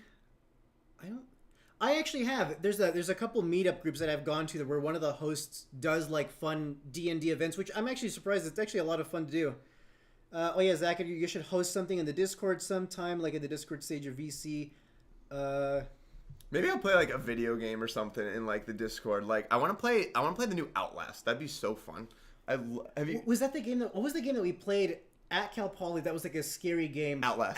That one. God, Do you remember being terrified? It's fucking scary as shit. And the worst part that because I watched you guys play, and then it was my turn to play, that I learned from you guys, it's scarier if you go slow and are like creeping through. Like there was one scene in particular where there's a guy sitting on a chair that you have to walk past him, and he scares the shit out of you. Oh my god. No, it's because you walk past him and he doesn't do anything. Yes. But then you have to go past him a second time on the way back. You have to get a key and then come back and go past him again. That was so a really your fun guard game. is down. You're like, oh, he doesn't move. It was just meant to like trick you. But Yeah. then he does jump out at you. That's why I would speed run through all of it. That was a really fun game. If you like horror movies, I recommend watching Outlast gameplay if you've never done it. Even if you're not a gamer, you might still have a lot of fun because there are several jump scares and it's a very creepy atmosphere. Yeah. I watched PewDiePie play them, both 1 and 2, and it was a lot of fun actually. Yeah, I have a Switch, and that's one of the few. I maybe have like 5 games total. That's one of the few that I bought that was like, this is so addicting and so much fun, but also terrifying to. Yeah. Hey, chat, I have a question because a lot of you guys are gamers, I'm sure. If I were to play a game, even if I don't have it, what would be just fun to watch if you were to pick one? Because I have Mario Party, I have COD. I love playing COD Zombies. I have a Switch. I'm still very early on, but I'm playing a Zelda Breath of Fire or whatever that one is. But I'm playing that very slowly because I don't play by myself. But like if my girlfriend's over, I'll play. But yeah, I think I could do that casually, like if maybe like someone's over. You know, people are checking. Oh, not sure if it's mentioned or not. Did you guys switch shirts from yesterday? We did. We did switch shirts from yesterday. I said let's switch shirts. Good catch. Elden Ring, Chess, Factorio, Age of Empires, Mario Kart, Breath of the Wild. Thank you. That's nice. Yeah, I just started, so I could play from the beginning. Russian Roulette, hell yeah, dude. Now we're talking. God of War, Breath of Fire's awesome. Yeah, it seems fun so far. I'm curious if I'll like it as much as the N64 Zelda games are just goated for me, dude. Yeah. I played all of them. Majora's Mask. I played Wind Waker. Do you have Banjo-Kazooie? Yeah, that was a really fun game too. I actually have it on the Switch. Oh, really? I love that one. Do they have a 2-player Kazooie now? I don't know. Not a bullshit one. Like you can do the story 2-player. That'd be so fun. GoldenEye, yeah, I played that. That was a really good one too. Yeah, I like the Star Fox when you're like. I love Star Fox, dude. That game was so fun. Yeah, dude, I'm like a '90s kid, or we're '90s kids, so like, yeah, that goes way back for us. But I didn't play. I don't have like any of the modern games. Like I don't. I've never played Assassin's Creed. No, I mean I played like the newer Super Smash Brothers, which are still a lot of fun too. Cyberpunk. Way more characters. I wonder how many of these games are like fun. If you're not a gamer, but like it's just you just want to have some fun, like pick up a game. Because if these are like hardcore stories, you gotta keep playing, pay attention. I don't know if I'd play those, be as likely to play. Half-Life I've never played. I do have a VR headset too. That'd be kind of cool to play. There are a lot of fun VR games. Would you play on PC or a game console? I mean, I could do either. I have both. Yeah, if you were to play like on Switch, how do you set that up to like stream that video? I don't know exactly. I've never done that before. Yeah. Because I can connect, because this is a smart TV, so I can connect everything. Okay. That kind of makes sense. Okay. So I'm sure there's a way to do it. Maybe you need like a gaming PC. Yeah. Or I'm sure there's like a box you can plug it into, like the HDMI that goes back or something or another. Yeah, I'm super noob when it comes to that kind of stuff. I don't go on Twitch or anything ever. So I don't know. Assassin's Creed. Yeah, those are a lot of fun too, actually. Yeah, I've never played those. Docked and HDMI capture card. Okay, yeah. So yeah, I'm not surprised there's a product for that. That's got to be easy enough to set up because of the amount of people that are on Twitch doing that too. Yeah. Just got to the stream where I kind of get one of those Arm the Fetuses shirt. Top link in the description. Oh, and there's a code. Hang on, don't buy it yet. I forgot to fucking change that. Code Kidnappers to get a discount, which we are running until the end of the weekend. So basically, tomorrow night, 36 more hours roughly.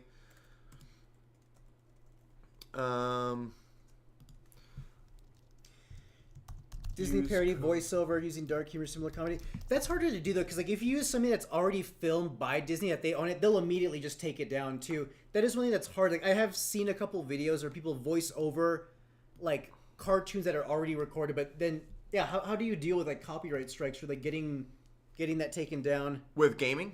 With like something that's pre-recorded, like a Disney movie, if you were to voice over your own voice over some of the characters. Oh yeah, I don't know exactly how some people avoid like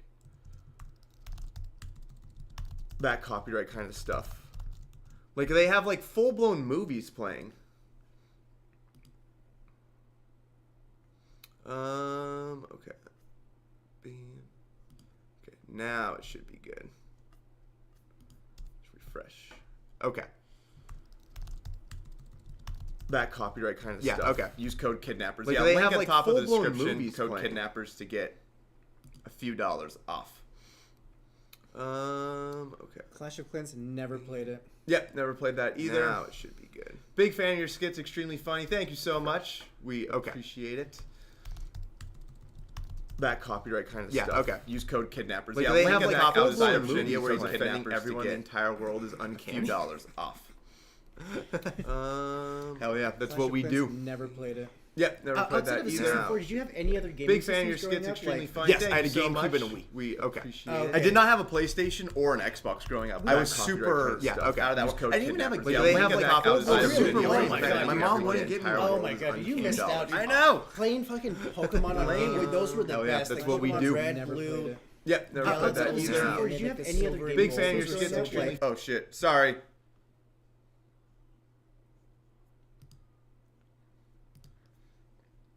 If you can hear the stream double, I just turned off. I think I was playing audio Oh, I see. through it. Give it a sec. It should go off. Wait, why can't they hear that though? Was it playing? Oh, was it playing through the computer, but like the volume was down? I don't know.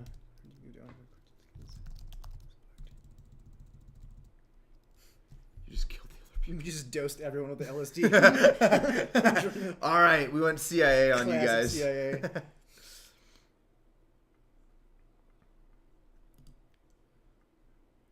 It's off. Okay, cool. Sweet. Okay, I good. refreshed the live stream that I'm viewing on my computer, and the sound was on, which fed to you guys. My bad. It's because my sound is off. I'll keep my sound up. Now I'll know.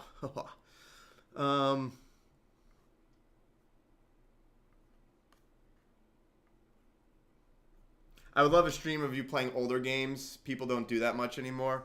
Yeah, I've seen a few Twitch streamers playing like old school games, and it's very fun. It's very nostalgic, but all the gamers now, a lot of the kids who are like in their 20s didn't grow up with those. I don't know if kids are growing up with those games at all. I mean, no, they're definitely not. And also, if you look at the graphics compared to like the new ones, it's like it's so It's so pixelated much. and blocky. It's so really much better funny. now. Oh my god, yeah. But I would love to play horror. That's the one thing I would play just for fun, even on my own, even on stream, because it's more like a horror movie. It's the thrill of being scared. That's why you watch horror movies. Oh. It's the thrill of being scared. Man, there was a game actually in the 2000s called Fatal Frame that's a lot like Outlast. It was for PS2, I want to say, and it was very scary. And the premise is like you're in a burnt down home in Japan, I want to say, that you have a camera, and when you look it through the camera, you can see ghosts. And like you're trying to find your way through. There's like doors that lock and unlock. Really, really good. Do you ever consider hiring someone to do editing or any of the kind of grunt work? I actually kind of have an editor now. I was approached or asked via email from a guy if he could do some editing. And he said he'd do one for free. And then if I like it, awesome. If not, don't have to do it. So I was like, all right, let's do it. I'll make you a deal.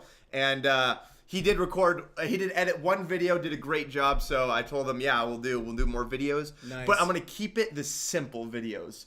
I don't think anyone how could anyone a lot do of the this? action, yeah, like to try to explain that would just take so long. If we sent 8 hours of raw footage for episode 1 Right, good luck. or 3 and explained what we want, it'd be impossible. Yeah, it's due on this day. See you then.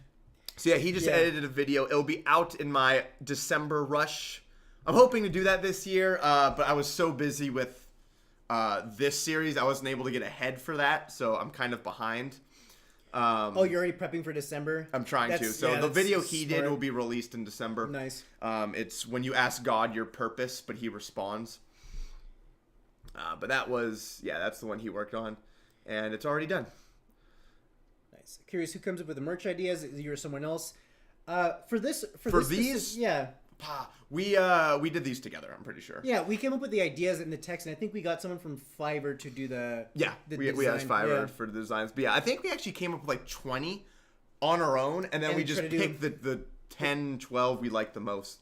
But yeah, all these shirts are available. The Tequila Pineapple store link below. When, why, and how the hell did you get the idea to make this?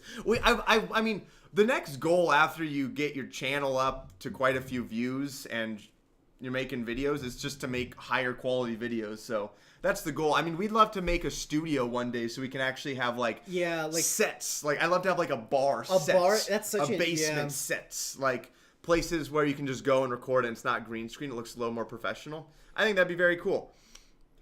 Yeah, especially for after like recording the first few parts of the next part, like seeing how nice it looks when you're actually on location is like, it would be really nice to like have a set to be able to work off of. Yeah, absolutely. Would you do a video if you discovered it's already been done? Scott, that's a good question, and it's happened before. So I will sometimes look up if something has been done. And if it has, maybe I won't do it, but maybe I will if I have such a different twist on it. Yeah. So yeah, I have done videos where, for example, one of my first kidnapper videos where they kidnapped the guy's girlfriend. Long Beach Griffey has done that before. He had one just like that actually, but I went in such a different direction that I was like, oh, I'm still gonna do it. Yeah, and it's good to like write that out before you start watching, because then you like unconsciously become biased. You start saying, "Oh, that is a good joke. Oh, I see how what the connections." Yeah. So yeah, I'll write out my own, and if the premise has been done, no problem. Every premise has been done at this point, but yeah, I will look sometimes to see if a video has been done. Do you guys have a full team, or is it just you guys and the editor? For this, it was literally just us. Just us. Look at the credits. It's just us and Freddy Krueger. Came in clutch. But yeah, this was all us. No one else did it. I don't know how anyone else could do it. What could they do? We're the actors, of course. Yeah. And what could they do editing-wise, song-wise? I wouldn't trust them to get... You know, I mean, I guess just pulling backgrounds and just like, even for music, it's got to be so particular, and we have to fit it right then and there, and if not, you have to find another one. So it's hard without someone being right there. Yeah. Exactly. No, I haven't played the God of War games. What's up, Dragon Master Jason? I will continue the day stuff was invented with math. Don't worry. I think the next one will be fractions or multiplication or something. I'm still debating. I have them both started though, so I will get on that. I have like so many series like just continuing on this channel, so I get to them when I get to them. I have no set schedule.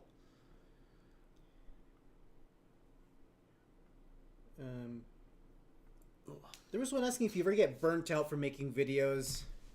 No, not. I don't get burnt out at all. I really like making videos. It's fun. I get after like my December rush, I'm like, oh, I'm done. After we made this series, we both were like, oh, we're done. Can't wait. Yeah, but we're not like chill. burnt out. I need to take a month off. I don't know if I want to get back to it. No, it's just you might need a break. And I think for me, it's because I have a separate day job, so that makes it a lot more challenging. Like, oh shit, like I had to work on my regular job and then also do this too. Yes, so yes. That is tiring, but no, not really. Are you interested in making different sketches on different mythologies like Greek, Norse? I've done a Greek one before. I might. It's very specific when you start getting outside of like the big religions. Honestly, if you get outside the Abrahamic religions, it's kind of like gotta go downhill probably. Yeah, but also too, I think when we travel, especially when we start going to like more random or smaller cities, learning about the mythology, that's when it's like, that would be cool. That's so I think fun. it's like going there and then taking pictures. I think that usually inspires a lot more of getting down that rabbit hole. Yeah, we would love recording more while we travel, like in places. But you can't like go to Italy and record just on the streets. No. Without it's gonna be impossible with how crowded it is, and you're probably gonna get in trouble. You need like fucking licenses or permits or whatever. See you later, Scott. Thanks for tuning in, man. Woo. Yeah, we're gonna go. I have jujitsu at 5, so we're gonna go for another hour and 10. So that will be the cap of this one. How is the progress for Time Traveling President series? What? Time traveling president. Oh, you mean my Washington Lincoln? I think. Good. I'm hoping to get the next episode out this week for the election, and live stream on Tuesday during election day, just so we can sit and watch the chaos that happens. I'm so excited. Whatever happens, I'm excited. Yeah. You can bet on this election now in Robinhood. That's I was really debating funny. whether I'm going to bet. Dude, Trump is a way favored in the Robinhood app. Wait, let me see. I wonder, what was it when they first... Actually, did it reset when it was Biden and Trump? Did that reset? We're like, oh, okay, that's no longer valid because Biden's no longer in the running? Like, if you had bet... Oh, I think then, they only started allowing it starting October. But I think the... Because even JD had mentioned there's other places you could have bet in Vegas. Oh yes, on you the can. election. You're right. So I have no. Yeah, what would they have done? Did you just Actually, no, you'd lose. You lose. The way it works is if you bet on Biden's gonna win in January, they wait until that day. What the fuck? And then the contracts close out. So you would have had a contract that wasn't. It's a futures contract. Yeah. Interesting. So I mean, you can bet on Harris right now, and if she drops out, dies, gets anything. You lost your contract. You bet on she's going to become president, and she didn't. So, yeah. But right now, Trump is at 54 cents, and Harris is at 43 cents, which means Trump is the more bet-on person. One contract of his, you have to pay 54 cents for. So you got to pay more for a contract. Interesting. But they all pay out $1 if you win. I wonder if that changed or went up at all after, like, the interviews that are coming out, like, online. Because I know Harris did an interview on the Shea podcast, and then Trump and Vance did ones on Joe Rogan and a couple other ones too. If Harris doesn't go on Rogan and loses, you're a fucking moron. Yeah, it's a mistake She's to a not do dumb it. ass if she doesn't go on Rogan. And the fact that she said, like, you come to me, do an hour. Only an hour. I hate her for that. Restrictions. What a wildly, like just unaware. No self-awareness. Like, no, Joe Rogan doesn't need you. He just had the president, the ex-president, and possibly future president on, and then J.D. Vance. You're running for president. If you don't win, you don't have a job. It would be a massive mistake to not go on. You need him more. Yeah. So she's dumb if she doesn't go on, and I don't think she's going to. There's only 3 more days. Yeah. But she might do maybe maybe they will, like, pull it very last minute. How many takes do you usually need for a scene? I'll do about 5 to 10. Even if it's a one-word line, I'll say no, nope, no, no. I'll do all those versions. It's super fast. If it's a long line, I might, or long lines that I do in one take, I might call it if it felt good the first time I hit it. This. Oh, that we were just talking about that exact scene. No. How long that took. Movies. Yeah, it was. so cool you can do this remotely, just like the movies. I'm totally putting pilot on my Tinder profile now. But dude, we're gonna do it. We're gonna get this cargo plane to Iran. Micronesia/North Korea gets their oil money. Mexico gets their wall. Everyone's happy. Even Saudi Arabia opened their airspace for us. We're literally achieving world peace. And we're gonna get the money that we deserve. So this time next week, we'll be chilling on a beach in Turks and Caicos. Okay, notice that was all one take, really.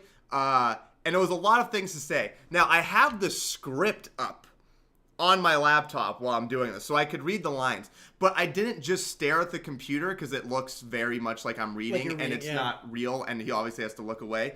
So I kept looking away and trying to read the lines, but after you look away and go back, it's hard. It's really hard to find where you were. So this was the take that I spent the longest doing. I did 1,000 takes, and most of them failed. Most of them I couldn't get all the way without making a mistake. So, yeah. This part had perfect music fit. 100%. Yeah. We worked really hard to get the music right. Because music, in my book, in the Sidney Lumet book, Making Movies, that was the one thing he said. He said, the music is the one thing that can literally make a bad movie good. You can have really bad scenes, but if you have intense music, the people will think, oh, it's an intense moment. Yeah. He said that's the one last savior. You can change a scene. Or with like things like this, if you took out the music, it's much blander. It's much blander. Yeah, you almost like your mind starts to like wander too, like you lose focus too. But with the music, keeps you like engaged. It keeps you engaged. Yeah. If it's high intensity music, you know, oh, something's gonna happen. Yeah, but even on takes too, like I've taken some acting classes. They do what's called redirects. So like whenever you do a separate take, try to just commit 100%. Like, oh, do this one like you're telling your friend like bad news. Like, oh, I'm sorry, like that sucks. And you just repeat that same line over and over again, doing what's called a redirect. So now do it like you're telling someone really good news. Oh, okay, like you're really excited. Oh, like you just won the lottery. How would you say this line? So that's always really fun to see what looks better on screen that fits it. You know what happens to me a lot? Does this happen to you? I'll do a long line like that, and I'll nail it after a little bit, and then realize I said something super wrong. Like I pronounced a word super wrong, or I said, oh my god, it's the worst. Or I'm like, why did I say? Maybe I said the wrong country. Like when in this one where I said Saudi Arabia opened their airspace, I might say Iran opened their airspape, and I'm like, wait, why did I say it? I know the line was, and I just won't be thinking because I'm just so focused on just getting the line done. Would you rather live in Iceland or Spain? I've never been to Iceland, so obviously I'm giving it to Spain. But I think I'd say Spain either way. Yeah. It's warmer, and we went to Barcelona together and had a blast. It was amazing. Minus their shower system, I don't oh my god! I almost made a video on this channel while I was in Spain. I was gonna have Edgar turn on the camera, like record me trying to figure this out, but I didn't do it. I kind of wish I did. But it was a shower with 3 knobs. One was blue, one was red, the middle one was whatever. You'd think it was on, hot, off, and cold, then hot, cold. But we turned it on and then the hot all the way up, and it was cold as hell. Then we turned the cold one a little bit, and it got lukewarm. Yeah. And we're like, what? And we kept every combination of knobs. And the water pressure was like, it was like spitting on you. It was like so... It was garbage water pressure. Low. We worked on it for like 30 minutes. Then there's 2 knobs on the back of the shower we didn't even see. Yeah, like right above where the towel would go, there's more knobs there. We're like, what is going on? And we never took a warm shower in Spain. Never figured it out. We even asked our Airbnb owner, who's like, that's weird. And we're like, that is weird. Not at all helpful. There's no way we're the only ones. The same happened when we went back to Munich. It was a little bit better, but then also the knob went sideways, and then one part of the knob went forward and back too, if you remember that. Oh, yes. No, so there's a button that you push, and then now it could go this way too. Yeah, everywhere. Get your showers figured the fuck out. Like, this shouldn't be hard. It should be very simple. Cold to hot. That's all you need. One thing that Europe does have going right, though, that they have a lot of towel warmers. I really like that about Germany. Like Europe has the overhead showers as well as the one in front. Those are cool. Those are cool. How many jokes should a good video have? I think One of the books might have said it might have been like 3 per minute or so, or like 2 or 3 per minute. Yeah, something you like should that. you should have a joke every. I don't like going more than like 15, 20 seconds without a No. joke. Every line, I try to look at my scripts and say, does this line have a joke? Does it set up a joke, or is it required for the plot of the video? If not, throw it out. I got that advice also from the Sidney Lumet book, and it was great. He said he emphasized like tighten up the movie. He would go through his scripts line by line and ask the writers, is this needed? No? That's Then take really it out. good, What the yeah. fuck's the point of it? There's actually one chapter where he says they showed the movie to an audience just for free, like a random people. Oh, like a showing, yeah, a showing. yeah. And something fucked up. One scene was completely messed up, and it just jumped that scene. Oh, and weird. Everyone watched the movie, and then they asked people after, "Were you confused?" And they were like, "No, I loved it." And then Sidney Lumet said, "Oh." Then they threw out that scene. They're like, 'cause if they didn't need it, if they didn't see Yeah. it and it wasn't needed, who fucking then who cares? cares? So he threw out an entire scene Damn, that's impressive. just because, yeah. Are you planning a special video or live stream for Election Day and all the chaos it includes? Yep. Lincoln, Washington video next week. Yes. And then live stream on Election I'm Day. hoping to do a Lincoln, Washington video. I might not get it out by Election Day, but I'm hoping during the week. And it will be titled When Washington and Lincoln Vote in 2024. You know what I wonder too? For this election, what happened when it was the Trump and Biden one? The results didn't come in for several days later, No, right? Because no. they had a hand count. They votes just couldn't count them in time. That was when all those votes came in overnight, and people were saying like, "Oh, it's rigged," because That's all those right. votes were against Trump or were for Biden. Yeah. So I will live stream on election night. It would be just me then. Edgar will be back home, but I will live stream, and then also hoping for a Lincoln, Washington video. Just sometime next week. It'll depend on how long it takes me to get the script ready. Yeah. But I've already started writing it.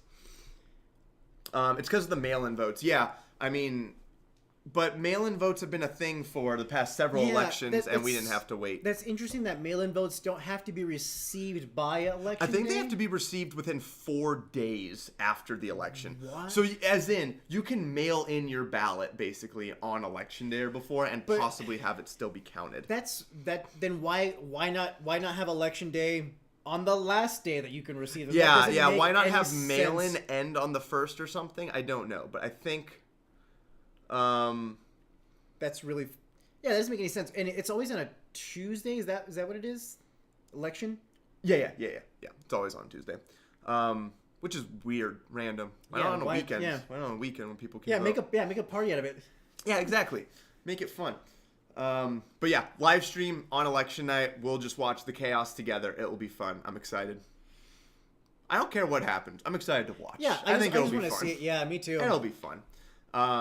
I mean, because we've had Trump as president already, and Harris is right now vice president. I've seen what happens with both these people. I'm excited to see what fucking happens. But honestly, I don't see a situation where Trump can lose and chaos doesn't ensue. I know. How can Trump lose and he said... Can you picture Trump saying the words, "Up, I lost, fair and All right, square"? like, all right. All right, I'll guys, just we lost. Pack call it it up. You know, good race, Yeah. good race. I can't even fathom him saying those words. No. He can't lose, and it's fair. Yeah, what So- if Harris does lose and there's another January 6th, but like the liberals this time? That would be awesome because then both sides could have their thing. Hey, what about January 6th? What about the other January 6th? What about January 6th part 2? Part 2, the January 6th thing. Yeah, I that'd be hilarious. If I had to bet, I think I'd bet on Trump right now I based think on so the polls. too. Based on the polls and just Especially because I was so confident Hillary was going to win in 2016, and then she lost. And I think Harris is doing a bad job, like campaigning right now, like by not going on Rogan. Her a lot of her appearances, she just fumbles over her words. I mean, Trump does too, but she does it in like a very. You should be professional. You've been in politics for so Yeah. long. You should be able to answer these things, Well, and you can't. and especially like the recent allegations. I think she was on a talk show, or they had like a hour long interview. It might have been a 60 minutes interview that was allegedly like doctored. Like I don't know if they like edited down a bunch of like she had a really long answer and they edited to just the points, or what it was, but there's like a lot of allegations that it just doesn't sound good. It Yeah, exactly. decreases that trust, but I mean, yeah. Yeah, I can't take either of them But- seriously. but I also- don't want either to be president. Yeah, but also I live in California, so my vote really doesn't Doesn't matter. matter. It's gonna Doesn't all matter. go. Yeah, it's gonna going go to Harris. Yeah, I'm in a swing state, so Oh, my really? vote is way more Oh, shit. important than fucking California voters. Yeah, I could swing an election. Yeah. Solo. That was actually. You ever watch that movie? Which one? I think it's called Swing Vote. The election, the race comes down to like one guy in No. a state that's in a swing state. Oh, that sounds which hilarious. is very funny. No, I'm not. Which would I think that'd be another good premise too for a video. They could do something differently, but just how could they swing you to vote for them without like election interference bribing you? Yeah.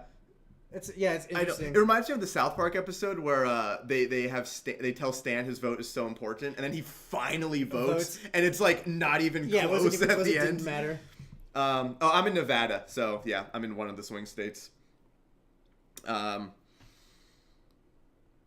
Actually, There's a I forgot what we did. Did we go blue Actually, last the year? last yeah, time? I did, right? Election results, Nevada. It's also frustrating that like it really is a two-party system. Oh no, we went blue last time. You went blue last time, yeah. What does it say? What it is right now? Like what they anticipate Nevada is? Hanging Chads. Are you too young to remember that? Yeah, I wasn't close to voting age. I only know what that was because of How I Met Your Mother, because that was one of Ted's costumes that he wore. Yep. This is Doesn't not say- helpful. It's no. just telling us what's actually come in. No. I mean, we've had early voting. Do you like the fact that some states are more important than others in the election than others? I hard to wouldn't say because even then, like if you look back at the Bush versus Gore, Al Gore won the popular vote, but Bush still won the electoral vote. So like, I still never fully understand how do the electoral college voters know who to vote for, like based on their state. Like, do they just not vote what their state voted for? Like, I don't get that. Well, the electoral college is supposed to vote for what the state voted. But then, how did like Bush win that vote, but then Al Gore won the popular vote, wasn't it? Well, I mean, that's what happened with Trump. Is it? Yeah, Oh. when he won in 2016, he got less of the popular vote. He got less votes, but Hillary Clinton. I see. No, I think I'm saying that wrong. But yeah, you can absolutely get more of the popular but vote, that doesn't but make lose. sense though. Like, I don't understand electoral. why. Like, Sorry, why is it when not- Trump won, he got less of the popular vote, but But won got the the electoral. electoral. Okay, Sorry, that's what it was. That's right, I that's was right. blanking there. But yeah, if the electoral college was abolished tomorrow, I would not complain. I don't care. I absolutely don't care. Because we have representation. The Senate is 2 people per state, no matter your population. Right. That one makes That's your sense. representation right there. I don't think the electoral college on top of that is super necessary. It's just the president. I'm happy with one person, one vote, and then what about the smaller states? The Senate. You get 2 people just from your small ass state. I'm totally fine with that. The gerrymandering, that one still makes no sense to me when you look at like the county lines and like the voters, like it's so weirdly. It's like, super weird. yeah. It's just so arbitrary. Anyone can totally change it. Yeah, I don't need Wyoming having more votes for the president. They have representation in the Senate, and then you have states' rights. So I mean, there you go. I mean, I think that's fair. Trump also lost the popular vote in 2016. Yeah, that part. Yeah, I don't get. So then it does make me think. Yeah, what does my vote really matter? No, no, it doesn't. Get out of here. Your vote doesn't mean jack shit. I mean, yeah, there's like all like the county stuff. That one I always vote. Just I always rip it research up. and vote for. But the presidential one, like does it really matter? If you're one of those people who don't vote because fuck it, you might not be aware, but at least in the U.S., your state might have a referendum where you can vote on things for your state constitution, and that your vote is more important, and it is just popular vote. So, for example, in Nevada, we had a bunch that were important. There was one for abortion, where we could make 'cause we know abortion a it's state right yeah, yeah. enshrined in our state constitution. Voter ID was on our ballot. So Nevada voted should we make voter ID required by Like law? you have to show a government ID, which it's when you not go to right vote? now. Oh, I see. And I voted early, and I was curious because I've never voted in person. I wanted to see how the ID thing worked. So I went to the voting polls and I asked them, do you need my ID? And they said, no, you can hand it to them, but no. So I was like, okay, I won't hand it to you. What do you need from me? And what they do is they ask you what your name is. They look up your name in the voter registration. They ask you where you live, what's your date of birth, I think one other question, and then they have you sign something, and then they cross-reference that signature you just do with your signature when you signed up to vote to make sure you're real. So no, you cannot just walk into a booth, at least from my experience, you can't just walk in and say, I'm Bob fucking whatever, Like, and then, cool, and who are you then voting they're for? like, all right, great, go vote. That makes more That's sense. not how it works. That's interesting because I don't think my signature is ever actually consistent. I just scribble. Same here. So Same here. I was like, she said sign. I was like, okay, I'm gonna try to sign in the way. Nice 'cause I have try, a garbage Mexican. signature. Yeah, same. Yeah, my handwriting is not the best either. If any of my fans ever came up to me and said, "Can I get an autograph?" I'd be like, "It's gonna be shit." I'm I telling have you right not now, it's practiced gonna this. be garbage. Do celebrities practice their signature? I would Making imagine it cool? so. There's a service too that like you can hire an artist to write your signature really nicely, and then they'll send you this like embossed paper where you can practice like you're in grade school your new nice signature that looks interesting. But like I never sign my name on things. Like, I'm not gonna need this, but it is a cool idea. You know what was also on our ballot that was weird this year? I don't think I voted for this one because I didn't know what I thought. But it was should basically slavery not be allowed when it comes to people in jail. Yeah. So basically, that was in slavery is California, too. obviously outlawed, but it's allowed for people in prison. So basically, like they can work and we can pay them very cheap. Work. Yeah, that's right. And I was like, I guess I don't approve of that, but like if it comes to like a hardcore felon, you murdered children, I don't think I care much if you have to like have slave labor. But I always wonder for those. There's a lot of information missing. Like, what are the stats? Like, okay, for people that have a job when they're incarcerated, are they more or less likely to be what's it called? When you go to prison to like be what is it called? When you turn over new leaf, like you're better now. Oh yeah. Like, are their outcomes better in prison? That's true. Yeah, see, that's the thing. I don't know, like, studies about that. There's stats that are always and I don't missing. know who. If someone's in jail for a stupid crime, like something very small, peeing in public or something, and then then they have slave labor, I wouldn't be cool with that. Yeah, having a shooter bottle in their pocket. Yeah, fuck that noise Such so hard, bullshit. dude. That's the one time I've ever been pulled over by a cop. Same. At least not in my car. I was once pulled over for not having my plates because it was a new car. But yeah, the only time I've been pulled over is because we had a fucking shooter bottle of like Malibu. We took it on the way to a party in our college town. 2 cops saw, and I was under 21 at the time. So I got a real charge, but it was dropped because I took like a fucking class. Yeah. And it's so weird because we left a party to go find another one. So like we had it in our back pocket, took a shot, and these 2 bicycle cops come out of the shadows. And like, what's in your back pocket? Oh, Fuck those cops. We were so like polite. Okay, sure, yeah, fine. There are people being like raped on campus, and you're doing this. Yeah. Come on, man. Yeah, we were so angry too. I was in a bad mood. That ruined my night. I was in a very bad mood. I don't think we went anywhere after that. I think we went home. No, we went home. I still remember we walked past the Subway on campus. That's we right. both got Subway We sandwiches got and cookies, some food. and just like anger ate all of those sandwiches. Looking at our like receipts for like the citations that we got. Really, were we a danger to you in a college town? Give me a break. Yeah, seriously. Give me a break. Yeah, luckily mine was an infraction, and I just had to pay a fine. But we both did have to go appear in court, We had to which go to was court. hilarious. I was in court with like people. There was a guy, definitely a criminal. I didn't have to know what he did.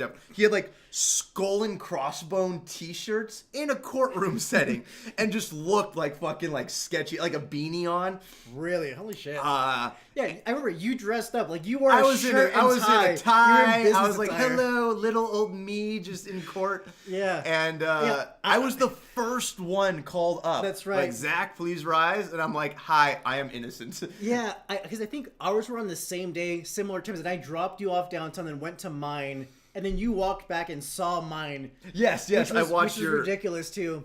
And you weren't first. A lot of other people went up who were so stupid. Wasn't there like a lady who they were like, "How do you plead?" And she's like, "I don't know." He's like, Yeah. he's like, You you give your got it. options You are- have to yeah, say guilty, not or no guilty. contest, yeah. Say or no contest. Say one of those. She's like, I don't want to say anything. She's like, so no contest. Like, I don't know. She's like, Yeah. say the words no contest, you fucking idiot. I just be, if I was judge, I'd be like, all right, you're going to jail. You're going to jail. Straight to prison. You're going to What'd prison. you do? Jaywalking straight to jail. Yeah, straight to jail. The worst of the worst jails. Yeah, you're gonna die there. So that's what we're gonna do. Did that inspire that one video you made about being a lawyer? No, that when I was in court, that didn't inspire anything that I've made on the channel. But I have been to jury duty. I wasn't called up, but I have been in the room when they were doing jury selection, really? and that did influence. I've never made it that far. I've only just been like, You weren't even in the room. no.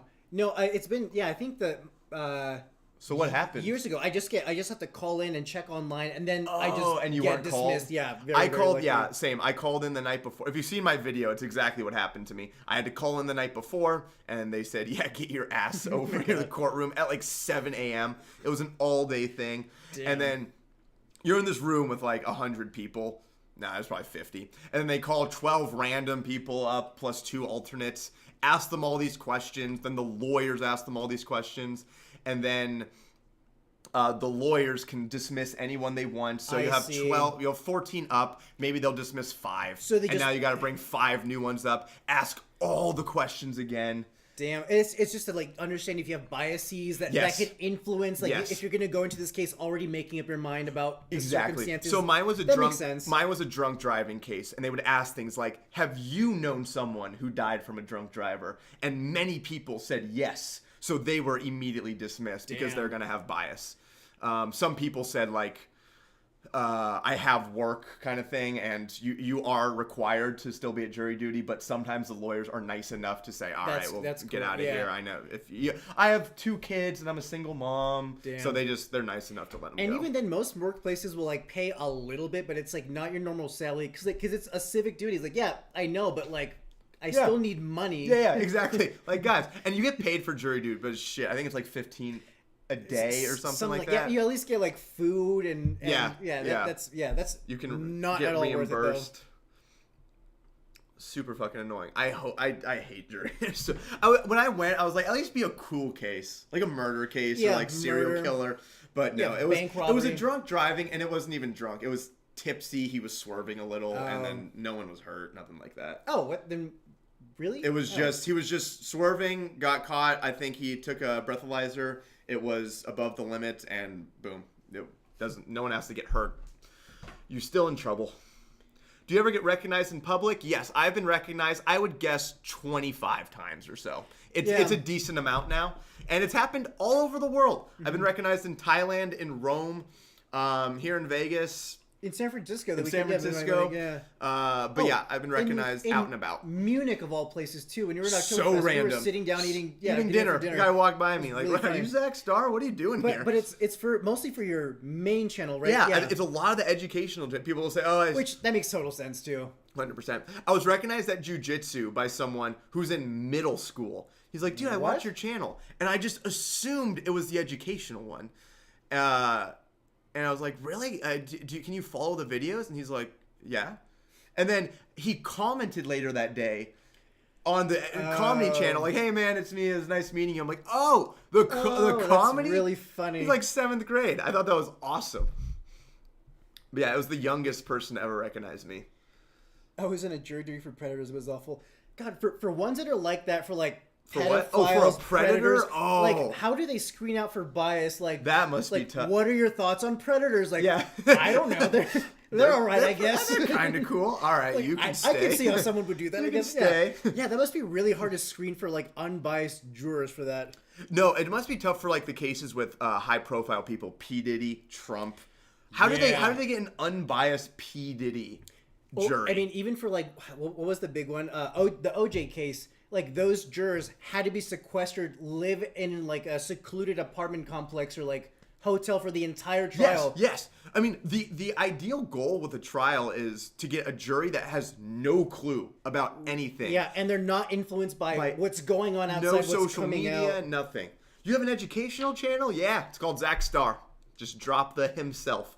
and you will find it. I have like 250 educational videos, and they're not humorous. It's me being serious. It's very weird if you only know me from this channel. Thailand, were you recognized from the internet or for being a frequent customer? From the internet. I got off the plane and I was waiting on my girlfriend, and she's coming out of the bathroom and a guy just walks by. He's like, "Are you Zach Starr?" And that was so random. That's really funny. But yeah, it was cool. Do you live under a rock? Yes. All right. You're in. Totally true. Yeah, I don't know how else. Maybe you have to do it with like old people, but old people watch the news. They're not on the internet as much, but they watch the news. They're the ones who would watch newspapers, the news much more which often. you're going to see. And kids are going to see everything. If someone's over 15, they're going to see anything. Yeah, that's true. There's big going on. Yeah, that'd be hard with the amount of people on social media, all of the different platforms for news, everything that comes up. That's crazy. Like my grandma, who's 90, would be perfect because she doesn't watch the news or know what the internet is. So she watches game shows, she watches Jeopardy and all that, and then does crossword puzzles. Damn. So, but she's 90, so I don't know if she could do jury duty. I never heard of P. Diddy before the allegations. Really? That's impressive. He's been in a lot of movies and shows. He was in It's Always Sunny. He was also in Get Him to the Greek.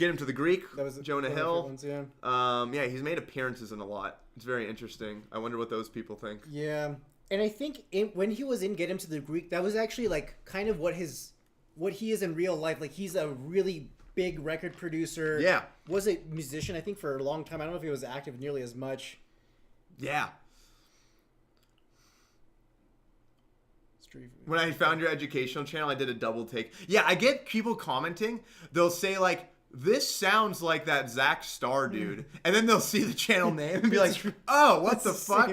That's really funny. It's really funny. They'll often do like a second comment, like, "Oh wait, I just looked at the name. Holy shit." Does your grandma watch your comedy video? No, she does not. I honestly don't know if she even knows. I've told her like, yeah, I make videos on the internet now. I don't think she knows what the internet is. Does she have a computer? Is she like really? No. Oh damn. She just got a flip phone. So she can text for the first time in her life. Shit. Oh, this is funny. She had a rotary phone, the dial ones. What? For so long that the company who owned it said, "We have to come collect it. These don't work or exist, and you're renting from us. Like, we have to collect it and sell it for parts or whatever." So they had to come to her house. Did they give her like a new phone or something? I have no idea if her home phone is from that same company, but she had the rotary phone until they had to take it from her. Damn. She did not stay up with trends very well. That's really surprising, especially like on anywhere in the U.S. I'm like still surprised at people that just like aren't on the internet, aren't. I know. At least having a smartphone. I feel like that's exists. like Like, do your grandparents or Jacqueline's grandparents know the internet? Yeah, like her use it. Her grandma. Her grandma before she passed, she was familiar with the internet. Her grandma now has plays games on her iPad that her dad got her. My grandma right now, she doesn't have a cell phone, doesn't own a computer. I mean, even my parents, like my mom calls me often to like help her with her computer. To, like, really? How do I download this attachment from my email? Like, oh, okay, like let's spend 30 minutes doing that. Yeah.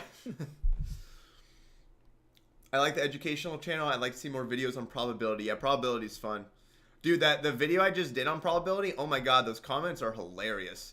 People were getting so mad. It's interesting because people were saying like, this is so stupid.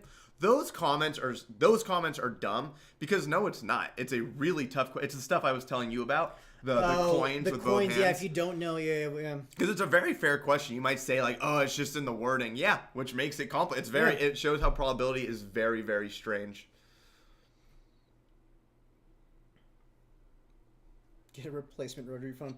Where would you even buy a replacement rotary phone that like actually works? That's not just like an antique store. You can easily find one on Amazon, show. I'm sure, just like a prop. But yeah, to actually get a real one that works.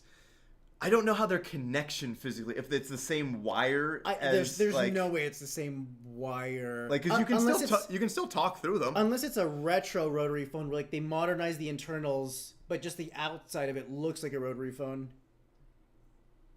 Yeah, no, I have no idea. Zach, I'm in 8th grade right now, and it's so funny because I'll watch Brian Greene lectures or your main channel in my free time. Then my school classes will be like 1 + 1 = 3. That's funny. That's cool you're watching my channel and people like Brian Greene already in 8th grade. That's pretty cool, man. Good job. See, I was so interested in math my whole life, and in 8th grade, we didn't have YouTube and stuff, so I couldn't like explore. You had to read books and stuff like that, but I didn't know who Brian Greene was, or he might not have been famous at that time, but I didn't know any of those people because you can only watch the news or whatever. Some of my teachers like genuinely sucked, and like the only options were to find a tutor somehow that you just didn't have money for. Like, yeah. Otherwise, the book is your only option. Yeah. Super annoying. It's the same wires. Parents had to worry from later. They got a touch phone, didn't change anything. That must be like, if you were to give your grandma an iPhone, what do you think would she like? I mean, I'm sure she's seen them, but like for her to have one, do you think that would just like blow her away? I wonder if she would actually like it. I don't know if she's kind of is just, no, I don't want to do that weird stuff, or she just doesn't know of it. She knows of smartphones. I was there. I'm on my phone all the time. She sees us on her phone. She listens to AM radio. Really? Like, she will listen to AM radio on the jankiest radio you've ever seen. Does she at least have like a flat screen TV or like one of the fatback ones? Like, she does have a flat screen. Like, she does not have a fatback anymore, but she has a real antenna you have to like adjust. That is hilarious. Like, I'll walk by it and kick it on accident because it's like on the floor and like, oh, the service is gone, and I'll have to like find. Oh, now it's all in Spanish. Damn it! Welcome to Telemundo. It's Damn, so crazy. Going to her house is such a fucking, because you can't. There's no Wi-Fi. You have to be on. Oh, that's right. There's no Wi-Fi. What's she need Wi-Fi for? She doesn't know what the internet is. Got a gas stove and fridge. That's all you need. Grandma, we should modernize this house a little bit. Does she own that house? Yes. I would guess so. Okay. Yes. Because my grandpa, her husband, died early, before I was born, of cancer. Shit. Okay. And she sued the doctor, and I think got a lot of money for it. Nice. So she was able to like retire off that, and she never remarried. Never even went on a date after that, I believe. Damn. And she's like Catholic. She's very. Oh, okay. But her house is paid off, dude. That's the American dream. Paid off. So yeah, she's living the life, and but she's still like very functional. Yeah. Do you prefer making math or comedy videos? If I had to pick comedy, just because I get to laugh, they're easier to make. I don't have to do all this fact checking usually. The educational videos, I love learning. I'm going through a linear algebra course right now, so I can get into some quantum physics classes. So I do that just for fun. I really enjoy learning. But making the videos is such a dragging everything perfectly, telling my animator, oh, I know this is so pedantic, but you really need to make the tangent line look more tangent, because if it goes through the circle, it's not tangent. So you do have to make it perfect. That can be kind of annoying, but I love teaching. Do they send you the raw animation files, or is it just like the completed video? Completed thing? And then I'll send him like a video of, okay, here's this moment. But I think he has a STEM background, so usually I can say things like, that's cool, tangent line, and he'll know what he's doing. Yeah, because I think you even mentioned yesterday, when you're making your math and science videos, you just have to learn so much more to make one video because you've already covered so much. Yeah, easier absolutely. stuff. Absolutely. I learned new vocabulary in your comedy videos. Hell yeah. How old is your grandma? Does she have a heater or is it just a fireplace? That's actually a very good question too. She does have a heater. She has a heating system. She's 90. Which means she was born in 34, right? Yeah. So she missed the Roaring 20s, but maybe. So she grew up. So her first memories would be like World War II times. Like, damn. She would have been 9 when World War II, or no, 34. So she would have been 11 when World War II ended. Yeah, she would have remembered World War II. Wow. So yeah, when the internet came to be, she would have been what? Like 60s? Oh, wow. Yeah. Yeah. She would have been in her 60s when the internet started becoming a thing. And by that point, it's not widely available. It's just a new thing. No. Actually, that makes way more sense. By that point, like, how much are you really gonna go out and learn a new technology that's coming up. Like I'd probably be like, I'm good with the stuff I have. Yeah, I'm good. Yeah, absolutely. VR, AR, no, I'm good. Yeah, all right, fuck that. I want to bring my VR headset to my grandma's place. Like, Grandma, I'm about to blow your fucking blow mind. your wig off. Right I'm now. about to like change your life. She's gonna live to 120 after I show her that. She's gonna live in VR. Like, I don't know if she would like it. She might love it. She might be like, this is witchcraft to me. What do you think you would have to show her for that's something that she might be into? Like, do they have like walking videos of like places around the world, drone shots? Yeah, they have like Google Maps. Because I can't imagine games would be like. I can't imagine her wanting to play a game. She unless likes it's like Sudoku she likes or something. crossword puzzles and stuff. So maybe there could be like a VR type crossword where you can just like look around and enjoy, but have to be the lowest. I get her like an intense shooting game. All right, you ready, Grandma? For something like that, it's like, do you have to do this sitting down? Like, you should never stand up and use a VR Yeah. for over like 50. Darren Hall, thank you for the $5. Woo! Currently watching the second kidnapper video. I wonder how bad Brittany was to her ex-boyfriend. He's referencing one of my first kidnapper videos where they kidnap Brittany, who's the ex of the guy they call. Oh, you see this one? Yo, Edgar. Easy money, bitch. Thank you so much. Yo, Edgar, I went and subbed to your channel. Love your content, man. You're fucking hilarious. Thank you. Hoping to put out some more once I can finally stop traveling for once. Jesus Christ. He's had no time to sit down at his own fucking house and chill. Because I do like one big vacation a year, which was Europe just a couple weeks, this earlier in end of September, early October. And since then, like, we booked all of this video editing, like you're doing all the reshoots, and then Salem. And I just have not been home for more than like 2 days since like late September. It's so nuts. I'm Traveling so tired. But it's always cool after. You can say, dude, that was sick when I was just Yeah, traveling. when I look back at it, I'm sure I had like, all that these was fun. stories. Like, it was so fun. But in the moment, it's very tiring sometimes. Would the kidnappers pay taxes? Absolutely not. Of course. You can't avoid the taxes. Yeah, fuck that noise. They're not paying taxes on that gold. Yeah, we had the president took some of the gold back to the U.S. What I was going for with that was like he became a hero because now the U.S. has money. They're broke, right? In our series, they're broke. They have no money. They can't even afford ink for a machine. So now the president, who is kind of Biden, but we made it generic. But the president now can go home. Hey, U.S., I have money for us all of a sudden. That alone would put him in the history books. God, and that's something else too. That's all he cared about. That's something else we talked about too. In like, if we were to do a longer one, that the president would have called them while they're on the beach. Yes. Like, because they kind of did help. Yeah. Because they would have helped the president get reelected because now he's like a war hero from like getting kidnapped, so like his ratings could go up. There's so much more we wanted to include. We were considering the president was in on it, like planned it to help his ratings the whole time. But we couldn't do it because it would fuck up so many of the jokes with them talking to the president. Get us that money. They'd have to know how to do it. Right. So we ended up not going with that, but we wanted the president in on it in a way. Yeah. So we said he planned it because he was kicked out by his party. Biden was shooed aside.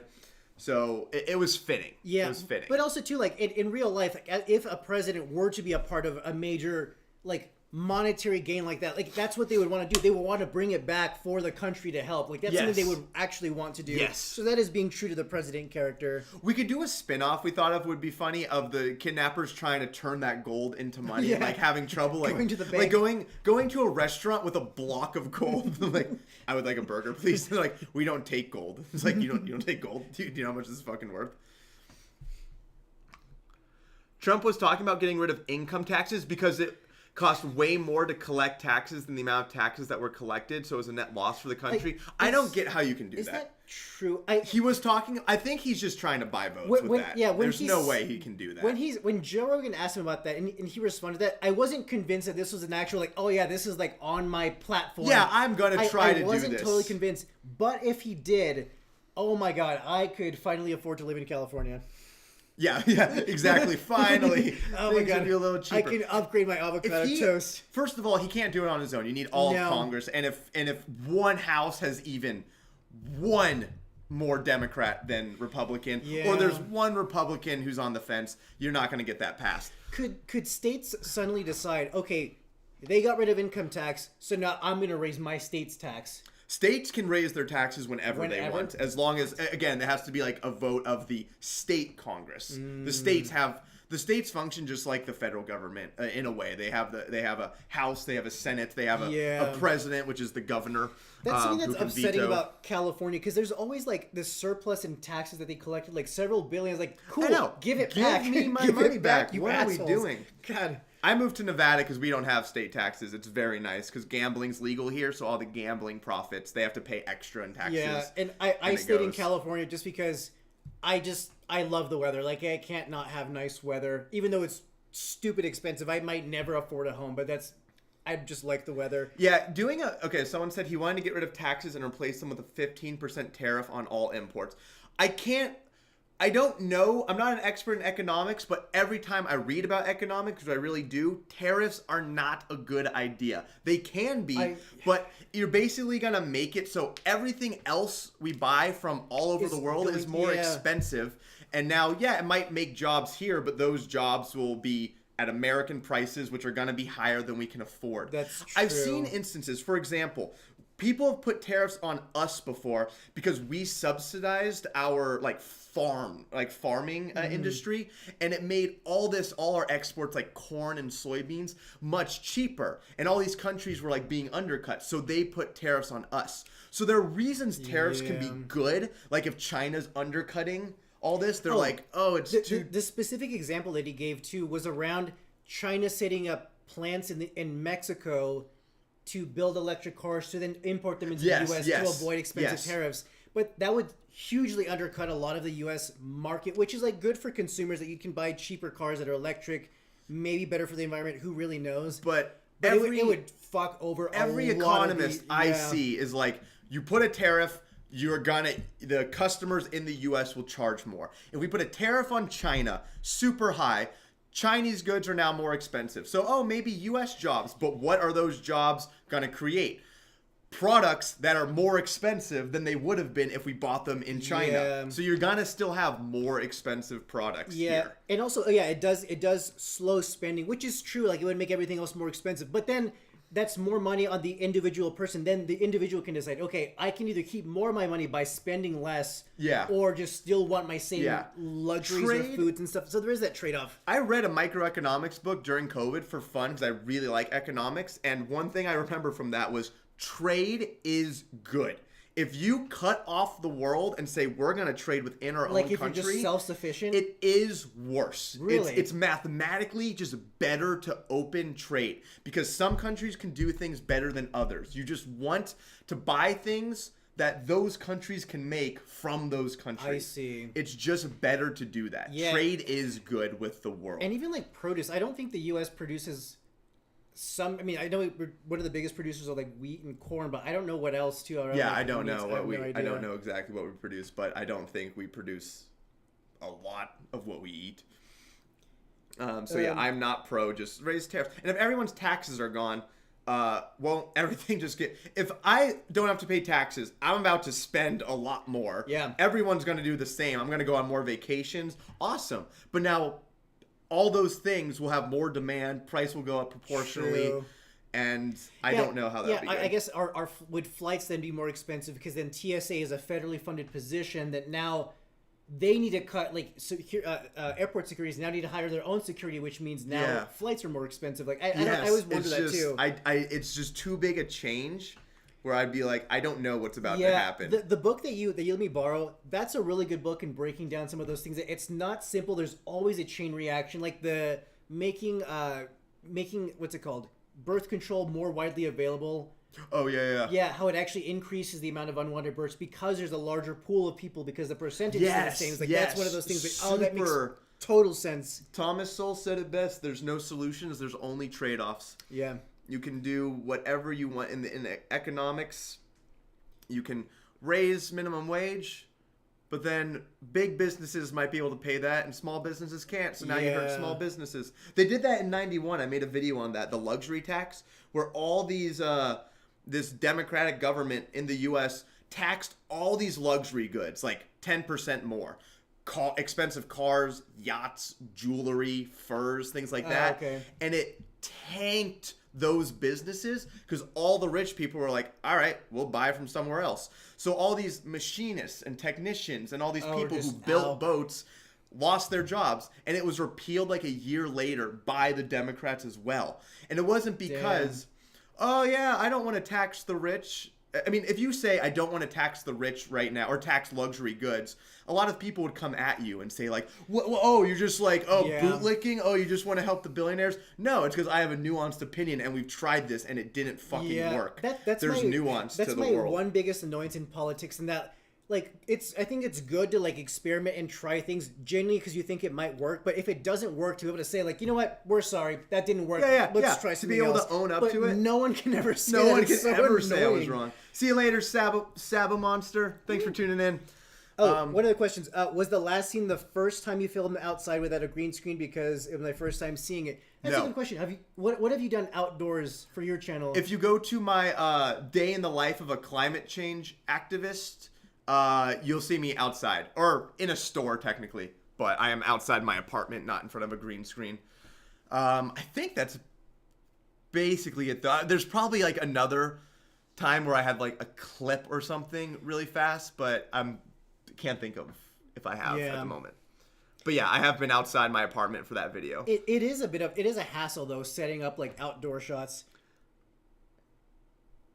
Volition, I think that's how you pronounce that. Thank you for the 1356. Very specific, thank you. That was very specific. Appreciate you.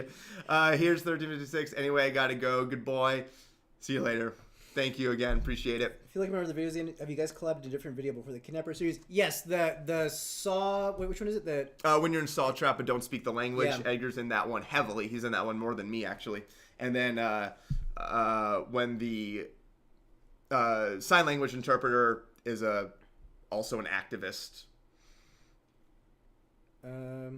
Will the video be for this live stream be available? Yeah, I think the one yesterday is already up, and then should be right after. You watch yesterday's? Yeah, today was more chill. Edgar's just here, so we're gonna go for 20 more minutes. Then I'm going to jiu-jitsu practice. Nice.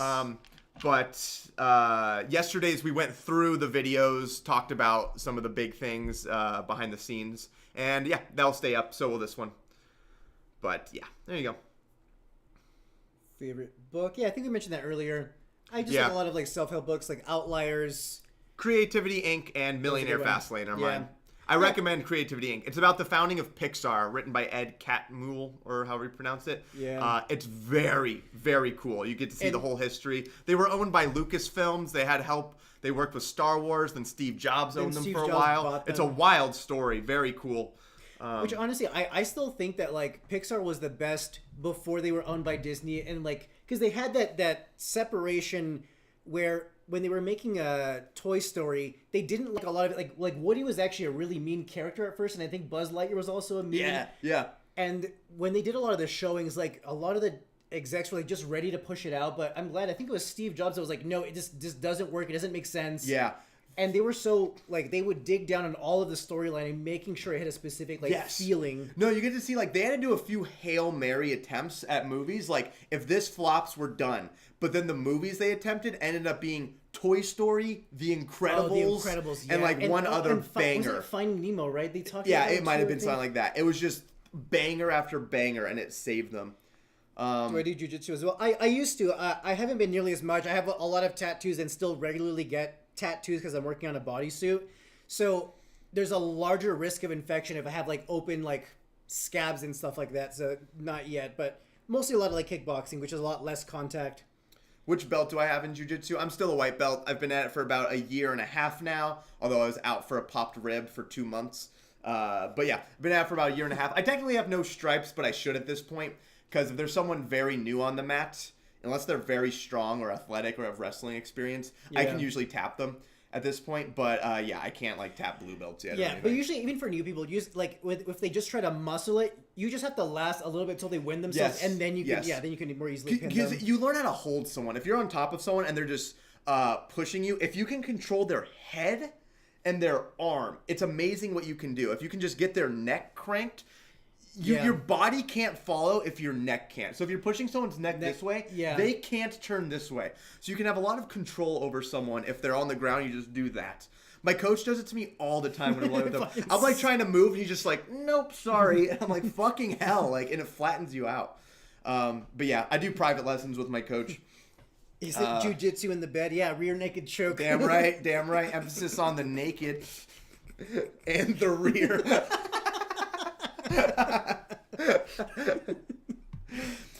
Yeah, Pixar was a startup, and actually started out as like a. I think they just did like kind of green screen work. They took actual film, and figured out how to put like backgrounds on it by layering. Oh, and that's what they started as. That was it. Original like Mickey Mouse ones, I feel like. Yeah. Any good books on politics? That's a good question. I don't know. Have I read a politics book? Oh, this one's fun.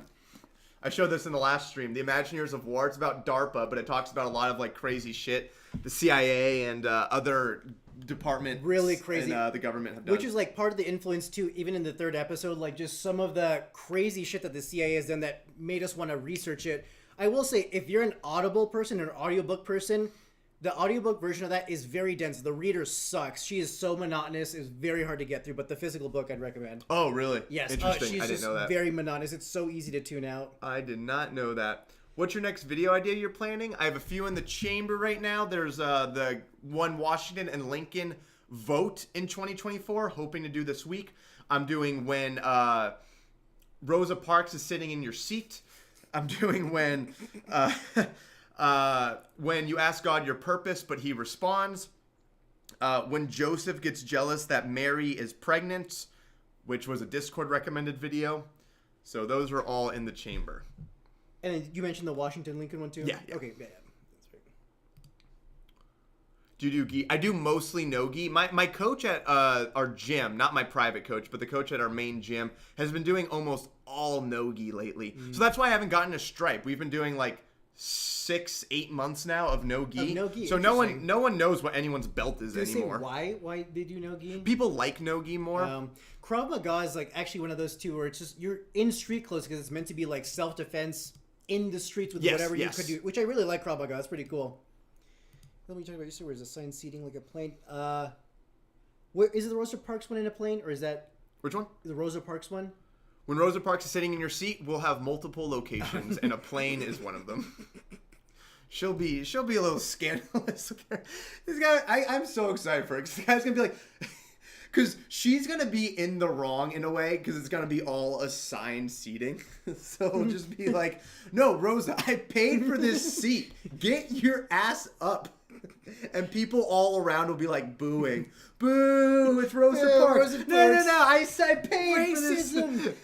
It's like, all right, well, you should be on the right side of history. Yeah, there's other seats. Where are they? In the back. Oh, so she should sit in the back. Yes, she's good, because that's my fucking seat. Get your ass up. What camera do you use for your videos? Use a Canon T5i. And I just use an iPhone camera, which there's a lot of settings in there. Like if you even on iPhone, if you just do like HD or 4K and then 24 frames per second, like that's all you need in a green screen. It doesn't need to be super elaborate stuff. Absolutely. Does odor bother you during BJJ? I haven't come across. I think most people are pretty good with hygiene. I'm very good. I shower before I put on deodorant. I'll come back home if I forgot deodorant to like make sure. For me, I've had a lot of people with like odor. But I'm sure it's very common. It's always new people too. That's what it usually. People that aren't regulars, and when they sweat, it's. I have gotten scratched a lot because people don't cut their nails. Yeah, I've gotten kicked. Yeah, a couple times for people's toenails. That sucks. So yeah, but. Overall, not much odor issues. It's mostly been, nails. Are you religious or study religion? You do a lot of Christian-related videos. I'm just curious. Did you ever went to church growing up? No. Nope. I never grew up religious. I have started learning about religion. I'm reading the Bible right now. I've been watching a lot of religious debates and stuff like that. I find it interesting all of a sudden for no reason, but I've never been religious myself. And I'm trying to read it with an open mind, and I become less and less religious as I read the Bible. Every fucking chapter, I'm like, this is it. Because you know what it was? Before I started reading the Bible, I'd say I was like 95% atheist because I hadn't read it. So I was like, maybe I'm missing something. Yeah, maybe you're missing something. Maybe there's something so profound that I'm missing. And then you just read it, and it's like, God created the heavens and earth in 6 days, then rested. Oh, then he flooded the world. Oh, and here are the instructions on how to keep slaves, and you can beat them with a rod. And then this guy gathered sticks on the Sabbath, and then God said, go stone him to death, because that's not cool. And I'm like, this is just a book written by dudes who thought this was how the world worked. Yeah. It's clearly not any divine. There are, even the New Testament, it's just how people thought the world worked. There are a lot of like good virtues and like stories that you can Exactly, walk away. they're good stories. Yeah. Dude, the Epic of Gilgamesh has good stories. I I read don't that. think I It's know one what of the it is. first. It's like the oldest story we have, written 2,000, 1,000 years before the Bible, Really? Oh, like the Old wow. Testament. And it has Epic of Gilgamesh, which if you read is we uncovered from like stone tablets from the year like 3000 BC. It has a story of a flood. It has stories of gods and all that. And Gilgamesh, we believe, was a real person because we have a stone tablet from Babylonian times of like kings and rulers. And next to Gilgamesh's name is how long he ruled for. And it says 127 years. Now, when you see that, what do you think? Do you think he was a person? Do you think he ruled for that long? Do you think he was a person but didn't rule for that long? Or do you think it's all fake? And historians think he was a real leader, but didn't rule for that long. Humans can't live that long. And what was common back then was they would write down longer periods because they saw kings as like gods. Oh, I see. So it was to embellish like kind of who they were. Yes, it was a made to make him like So- this high figure in history. There's I see, that nuance. kinda So makes yeah. sense. So when I read the Bible, yeah, there's cool stories. Jesus, I think, existed because historians think he existed. But I don't think the miraculous claims. Just like I think Gilgamesh existed. I don't think he ruled for 127 years, just like historians. Yeah. There's fucking nuance. So no, I think Jesus was real. No, I don't think he rose from the dead. I think people back then who were super religious anyway, like this is during the time of the Roman Empire. The Roman generals, which I learned from watching this documentary, would bring out priests who would look at which way the birds were coming from to determine when to go into battle. There was one battle where they said because of what the birds were doing my or God. the sky, we shouldn't go fight Julius Caesar's army until the next new moon. That's how superstitious and religious That's these people hilarious. were. So do I think people during this time might have thought miraculous claims were happening or wrote stories about it? Fuck yeah. Would they even die for that? Fuck yeah. Damn. People were totally willing to die. If they thought they'd inherit the kingdom of God, yes, I do think people would be martyrs for something that wasn't true. That's funny hearing them make decisions based on the birds, and then the CIA hears that. It's like, all right, here's what we're gonna do. Here's how we're gonna Here's what's gonna happen. overthrow these guys. I mean, we had the witch trials a few That's hundred true. years ago. Yeah. People are crazy. That wasn't people, that long ago. People think crazy shit. And I don't think we can even fathom, like, this wasn't like a cult. This was society. Yeah. During the peak of the Roman Empire. Yeah, that's true. I mean, even then, the Puritans, they were kind of a cult, and everything we've Yes, read about them, yes. they were 100% a cult. It was so funny. If you follow me on Instagram, you might have seen this story. But we were in Salem during Halloween time, and there were a lot of exhibits you can go in to learn about the Puritans and the witch trials. And there was like a board of all these common questions and answers, and it said, what the question was, are Puritans still around today? And the answer was a fucking roast of the Puritans. It was like, no, there are no Puritans today because the scientific revolution or the Enlightenment from Europe brought about logic to America, and Puritan society couldn't live. Yeah, when the Oh, you wanna read Enlightenment it? made its way over here from Europe around the mid-18th century, it brought along with it logical thought. Puritan society could not coexist with logic, and their society crumbled. Many converted to congregationalism. It's really Yeah, funny. it was just like, yeah, it couldn't coexist with logical thought. Fucking roast of the Puritans. Like, okay, so they were morons, is basically what we're saying. Listen, is it? Oh, are you afraid of getting cauliflower ear at all from jujitsu? Kind of. I've started it. Yeah, okay, let's see. This ear doesn't have cauliflower ear. This ear is starting to. I don't know if you can tell the It's like difference. a little bit of swelling. It's swelled up kind of big, and you're supposed to kind of drain it. Yeah, But I didn't, so it's kind of started cauliflower ear. Now it's back to it doesn't hurt anymore, but Yeah. I do have some permanent deformation. I hope I don't get the really bad. Yeah. But I do have the fucking wrestling earmuffs. Yeah. The Princess Leia's. They also have these magnet things that you can put onto your ears that like keep the pressure on it to keep it draining. But yeah, it's rough. Yeah. So yeah, I don't want to get cauliflower ear, but jujitsu, you're a little less likely because you're not getting hit in the head. No. You're just getting rubbed on your ear. So if I start getting like bruised ears, I'll start wearing the wrestling thing, and usually it's pretty good. And next time I get swollen ear, I will go to a doctor and have it It's a drained. good idea. What about the Amish?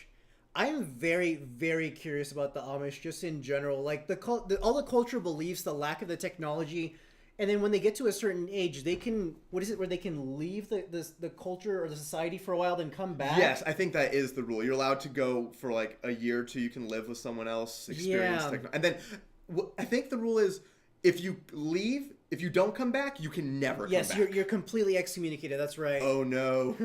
Oh darn. Oh no. Do I have to have fucking good, like normal fucking technology and video games and all that? Shucks. Give away my iPhone with Yeah. this porn. Like, have you seen porn, guys? I can't go back now. What's your favorite skit you've made? The funniest one for me is my flat earther video. The freeing your slaves one's also. I love That was the a really funny song one. one. I laughed so hard at that. Oh, how did you get the drone shot for the last scene? How did people from the beach react with the masked guys on the beach? It was very funny because we got that because we hired a drone guy to just do that shot of us, and that beach wasn't crowded as you can see, but we did have people walking by, and they would look at us every single time, and we would say like, "Oh, we're doing a video," if they looked at us. But the drone pilot dude didn't ask a fucking question. Zero. I'll show it one more time in case anyone didn't see. The drone pilot guys usually do this. They take pictures for your Turks and Caicos trip. So you get in this see-through canoe. Yeah, so it's not like we hired some drone guy to specifically come out for us to do this. Like, they already had this service set up. So we're just like, all right, well, can we make a modification? Like, we want a video and not pictures. Yeah. So we just told him what to do. And then he didn't ask anything. He was just like, all right, whatever you want. Like, what do you guys want? All right, cool. Here's a couple of takes. Got it. All right. I'm out of here in 10 minutes for jiu-jitsu. So any more questions? We will wrap up. We didn't miss any super chats, right? No, I don't think so. You're in the middle of the speed, cannot drive. They hurry. Oh, because they cannot drive. Okay, we did not see this one, right? I don't remember reading this at all. It's No. always hard to fucking... What? I always miss them. Okay. Shallot, we see it now. Thank you for the $5. Thank you. Another $5. Catnappers just snoozing. Also, Edgar is what? I'm naming My firstborn son. Hell That's yeah, right, dude. represent. Hell Keep it yeah, going. dude. Keep the name going. After Mexican Jesus himself. Yeah, damn right. Jesus. El Jesus Cristo. Do you have a degree in from where? I'm electrical engineering from Cal Poly. And mine's biology from the same place. Yeah. Yeah, for anyone still asking, we met in college. We've been good friends for like 12 years. That was really funny too. That like I've never been a big social media person. So when Neither of us. Really. so when they sent me your guys' names, I remember writing Josh an introduction just like for myself. And I remember you mentioned that you were nervous because like, oh, this guy like doesn't have a Facebook. We can't find him anywhere. We looked you up on social Yes. media, and there wasn't like you anywhere really. And when you Google search image me, it was like all mugshots of guys like, that are like, very obviously really funny. No, that was hilarious. Yeah, we had no idea. Get my jiu-jitsu protein shake on before I go. Yeah, good call. I'm getting hungry, and I realize that it's gonna be miserable rolling. Oh yeah. It's annoying doing jiu-jitsu in terms of like eating because you can't. You're on the ground mostly, so you'll get very bad stomach issues if you have dairy I can't even or eat anything, sweets or no. anything too heavy too long before. So you have to kind of plan out when you eat. Even like a pre-workout, I can't do. It's just like a little bit of water, maybe some like electrolytes, but otherwise I can't do. And we ate a few hours ago. Now I'm getting hungry. Hopefully this doesn't bother me. Did you actually go on vacation just to get the last shot at a beach? Yes, like that whole trip was just for shooting that stuff, and the first couple of scenes for the next part of the series. Yes. So that trip would never have happened. We did not like plan a Turks and Caicos trip and then say, oh, let's also do this. We said we want a beautiful beach shot. As I said before, I just wanted that Shawshank ending shot with the blue water. And we looked up bluest water in the world, found all the top beaches. There's Fiji, there's Greece. And this one was just kind of closest to us. Yeah. So that's where we picked. And the least expensive, too. That wasn't like 18, 19 hours of like flying. Yeah. I wasn't trying to fly that far.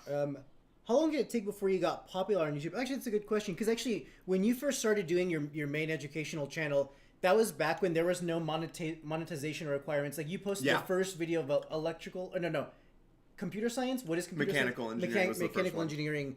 And it was immediately monetized, and then you could start building off of that. YouTube was cool back then. You could just monetize immediately. And now after like that, it was so annoying because it was after like one like terrorist video, beheading video had an ad in front of it. What? And then YouTube, it just went viral and everyone started freaking out. And then YouTube started making like dumb rules and all that. And I'm fine with like having to have some criteria to be monetized, but the 4,000 hours of watch time, it's a lot. Too much. Yeah, but I guess that does force you to keep it up, which is like one thing I'm doing now, because if I'm sure it weeds out a lot of people who would give up well before that too, which I guess is part of a good or bad thing. Yeah. But, how's your break fall? Are you fine with doing a flip from a standing position into a break fall? I would not do a flip into a break fall, but I can break fall at this point. We don't do we rarely finish takedowns. We just do if we do like if you know jiu-jitsu, if you do like an uchimata, we'll do like hand hit the floor, lift their leg up kind of thing, but you won't actually throw like them. slam, yeah. So you'll just kind of stop. So yeah, we rarely need the break fall, but we will do it like in warm-ups and stuff. Which one of you would win in a fight? I actually have no idea, because you've been That's a good training question. a lot more. Yeah, Edgar I think is stronger than me, but I've been doing jiu-jitsu for longer. Yeah, and I've done American kickboxing for a couple of years, but Yeah. on the ground I would immediately suck. Next live stream, we're gonna. Next live stream, let's go. Yeah, I think what I would have to do is like tackle Yeah. you, and then like hope I can do jujitsu. But because moves. I've done it enough, I know at least how to try to not get tackled. Yeah, not get to the ground. You know what I'm going Yeah. for, because you know, like, to protect your arms in jujitsu. If I can get control of your arm with my body, basically, yeah, you're done. Yeah. How's your normal daily schedule? Zach actually has a very interesting normal daily schedule versus mine. Like, because I work a normal job, I'm up 6 a.m. to go to the gym, if not a little bit earlier. Go to work, after work, write, film, do whatever. Yep. Versus my schedule is I don't work for anyone. I just do YouTube, so I can basically wake up whenever I want, and I do. And I sleep in very late and stay up very late. So I'll wake up past noon almost every day, and my daily schedule is pretty consistent. If friends aren't over, I will do my morning routine of I walk on my treadmill and I check emails, I read the news, I do some reading in general, like I might read 5 minutes of a book. Yeah. And all that. And then I will do math stuff if I want to learn something new that day, or I'll start writing a script. Then I'll go to jiu-jitsu later. Then I'll come home, keep writing or filming or editing or whatever. If it's not a filming or editing day, I might read more, do more math, watch some new show or something. Stuff like that. Yeah, and it is nice though, because like I do like that schedule a lot more. Like, especially when I'm working from home a lot more. Like, writing at night is just so much easier because it's a lot quieter. There's less distractions. My other job is I do like medical device research. Yeah, flying triangles. I've never done a flying triangle. I did do a cool front roll and into a Kimura grip with my coach, who actually, after I did it, he was like, "Oh shit, didn't see that coming." That was pretty cool. That's gonna feel really cool when you get like a Because when you're white, my coach told me this. My coach has been doing jiu-jitsu really long. He's not just a black belt. He's a black belt who can beat other black belts unless they're like pros and do it for money or whatever. But he says, basically what he says is, no one who's white or blue belt will ever beat me unless I really underestimate you. And sometimes I'll like learn something from an Instagram video and try it on him, and he'll say, "Oh, I didn't see that coming."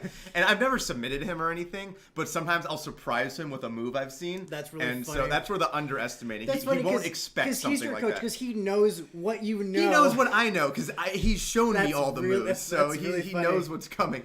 But yeah, it's. Should get Joe Rogan to be the announcer. That would be really funny. That would be awesome. We'll get that going, guys. Don't worry. We'll sign the contract. Least favorite skit. I don't know if I have a least favorite one. I think they've all taught me something or another, and just like definitely getting better. Yeah, I specifically remember so many, even just learning about editing and stuff. So I don't know if I have a least favorite. One of my least favorite of mine, I remember at the moment, was 911 operators be like. It was during my December rush, and I needed to get a video out, and I kind of rushed that one, and I didn't think there were enough punchlines. But it actually did very well. I didn't see many complaints, but that was one I remember not being as proud of. But it did well, and I thought it was okay. If it's that bad, I probably wouldn't have put it out, but it was good enough.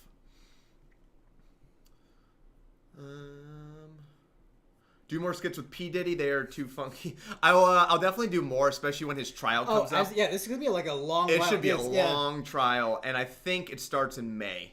It's not until May. Not until May. Shit. I don't know how that works. I don't know when trial. I've seen people and they can get delayed years too. He's in jail during it, so I guess like who cares? I mean, but I mean, there's other people on this list, so it does matter. Right. And I wonder if they're gonna do that to like get other people to build the case on him even more. So when by the time they get to May, they have like all this other evidence, all these other people have testified. So Yeah, exactly. Yeah, I'm sure there's a lot of strategy behind it. I just don't know. Don't know, but yeah, I'll definitely do more of those. But yeah, I think we're about to end it. Any other last minute ones? No, not that I can see. Yeah. All right, I think we're about to call it. I'm going to head to my class. But thank you, everyone who tuned in. Thank you, guys. Appreciate you. Again, we'll leave this up. The live stream from yesterday where we actually go through all the videos is up, and you can watch that. And then I'm doing an election live stream on Tuesday. Edgar won't be here. Go see Edgar's channel. That's linked below. His channel's Hey It's Edgar, 3 Y's and Hey. And then you can get these shirts. Yes, Arm the Fetuses. At the Tequila Pineapple store also. It's just linked in the description, top one of this video. And there is a code that goes till the end of Sunday. Otherwise, sorry, Elliot, that you just joined. There's always someone who's just joining. I'm sorry. Another live stream on Tuesday, starting probably around this time, maybe. I don't know if I'm going to jiu-jitsu that day, but yeah. Maybe around then. But see you guys later. Thanks for tuning in. Thank you. And new videos coming out this week.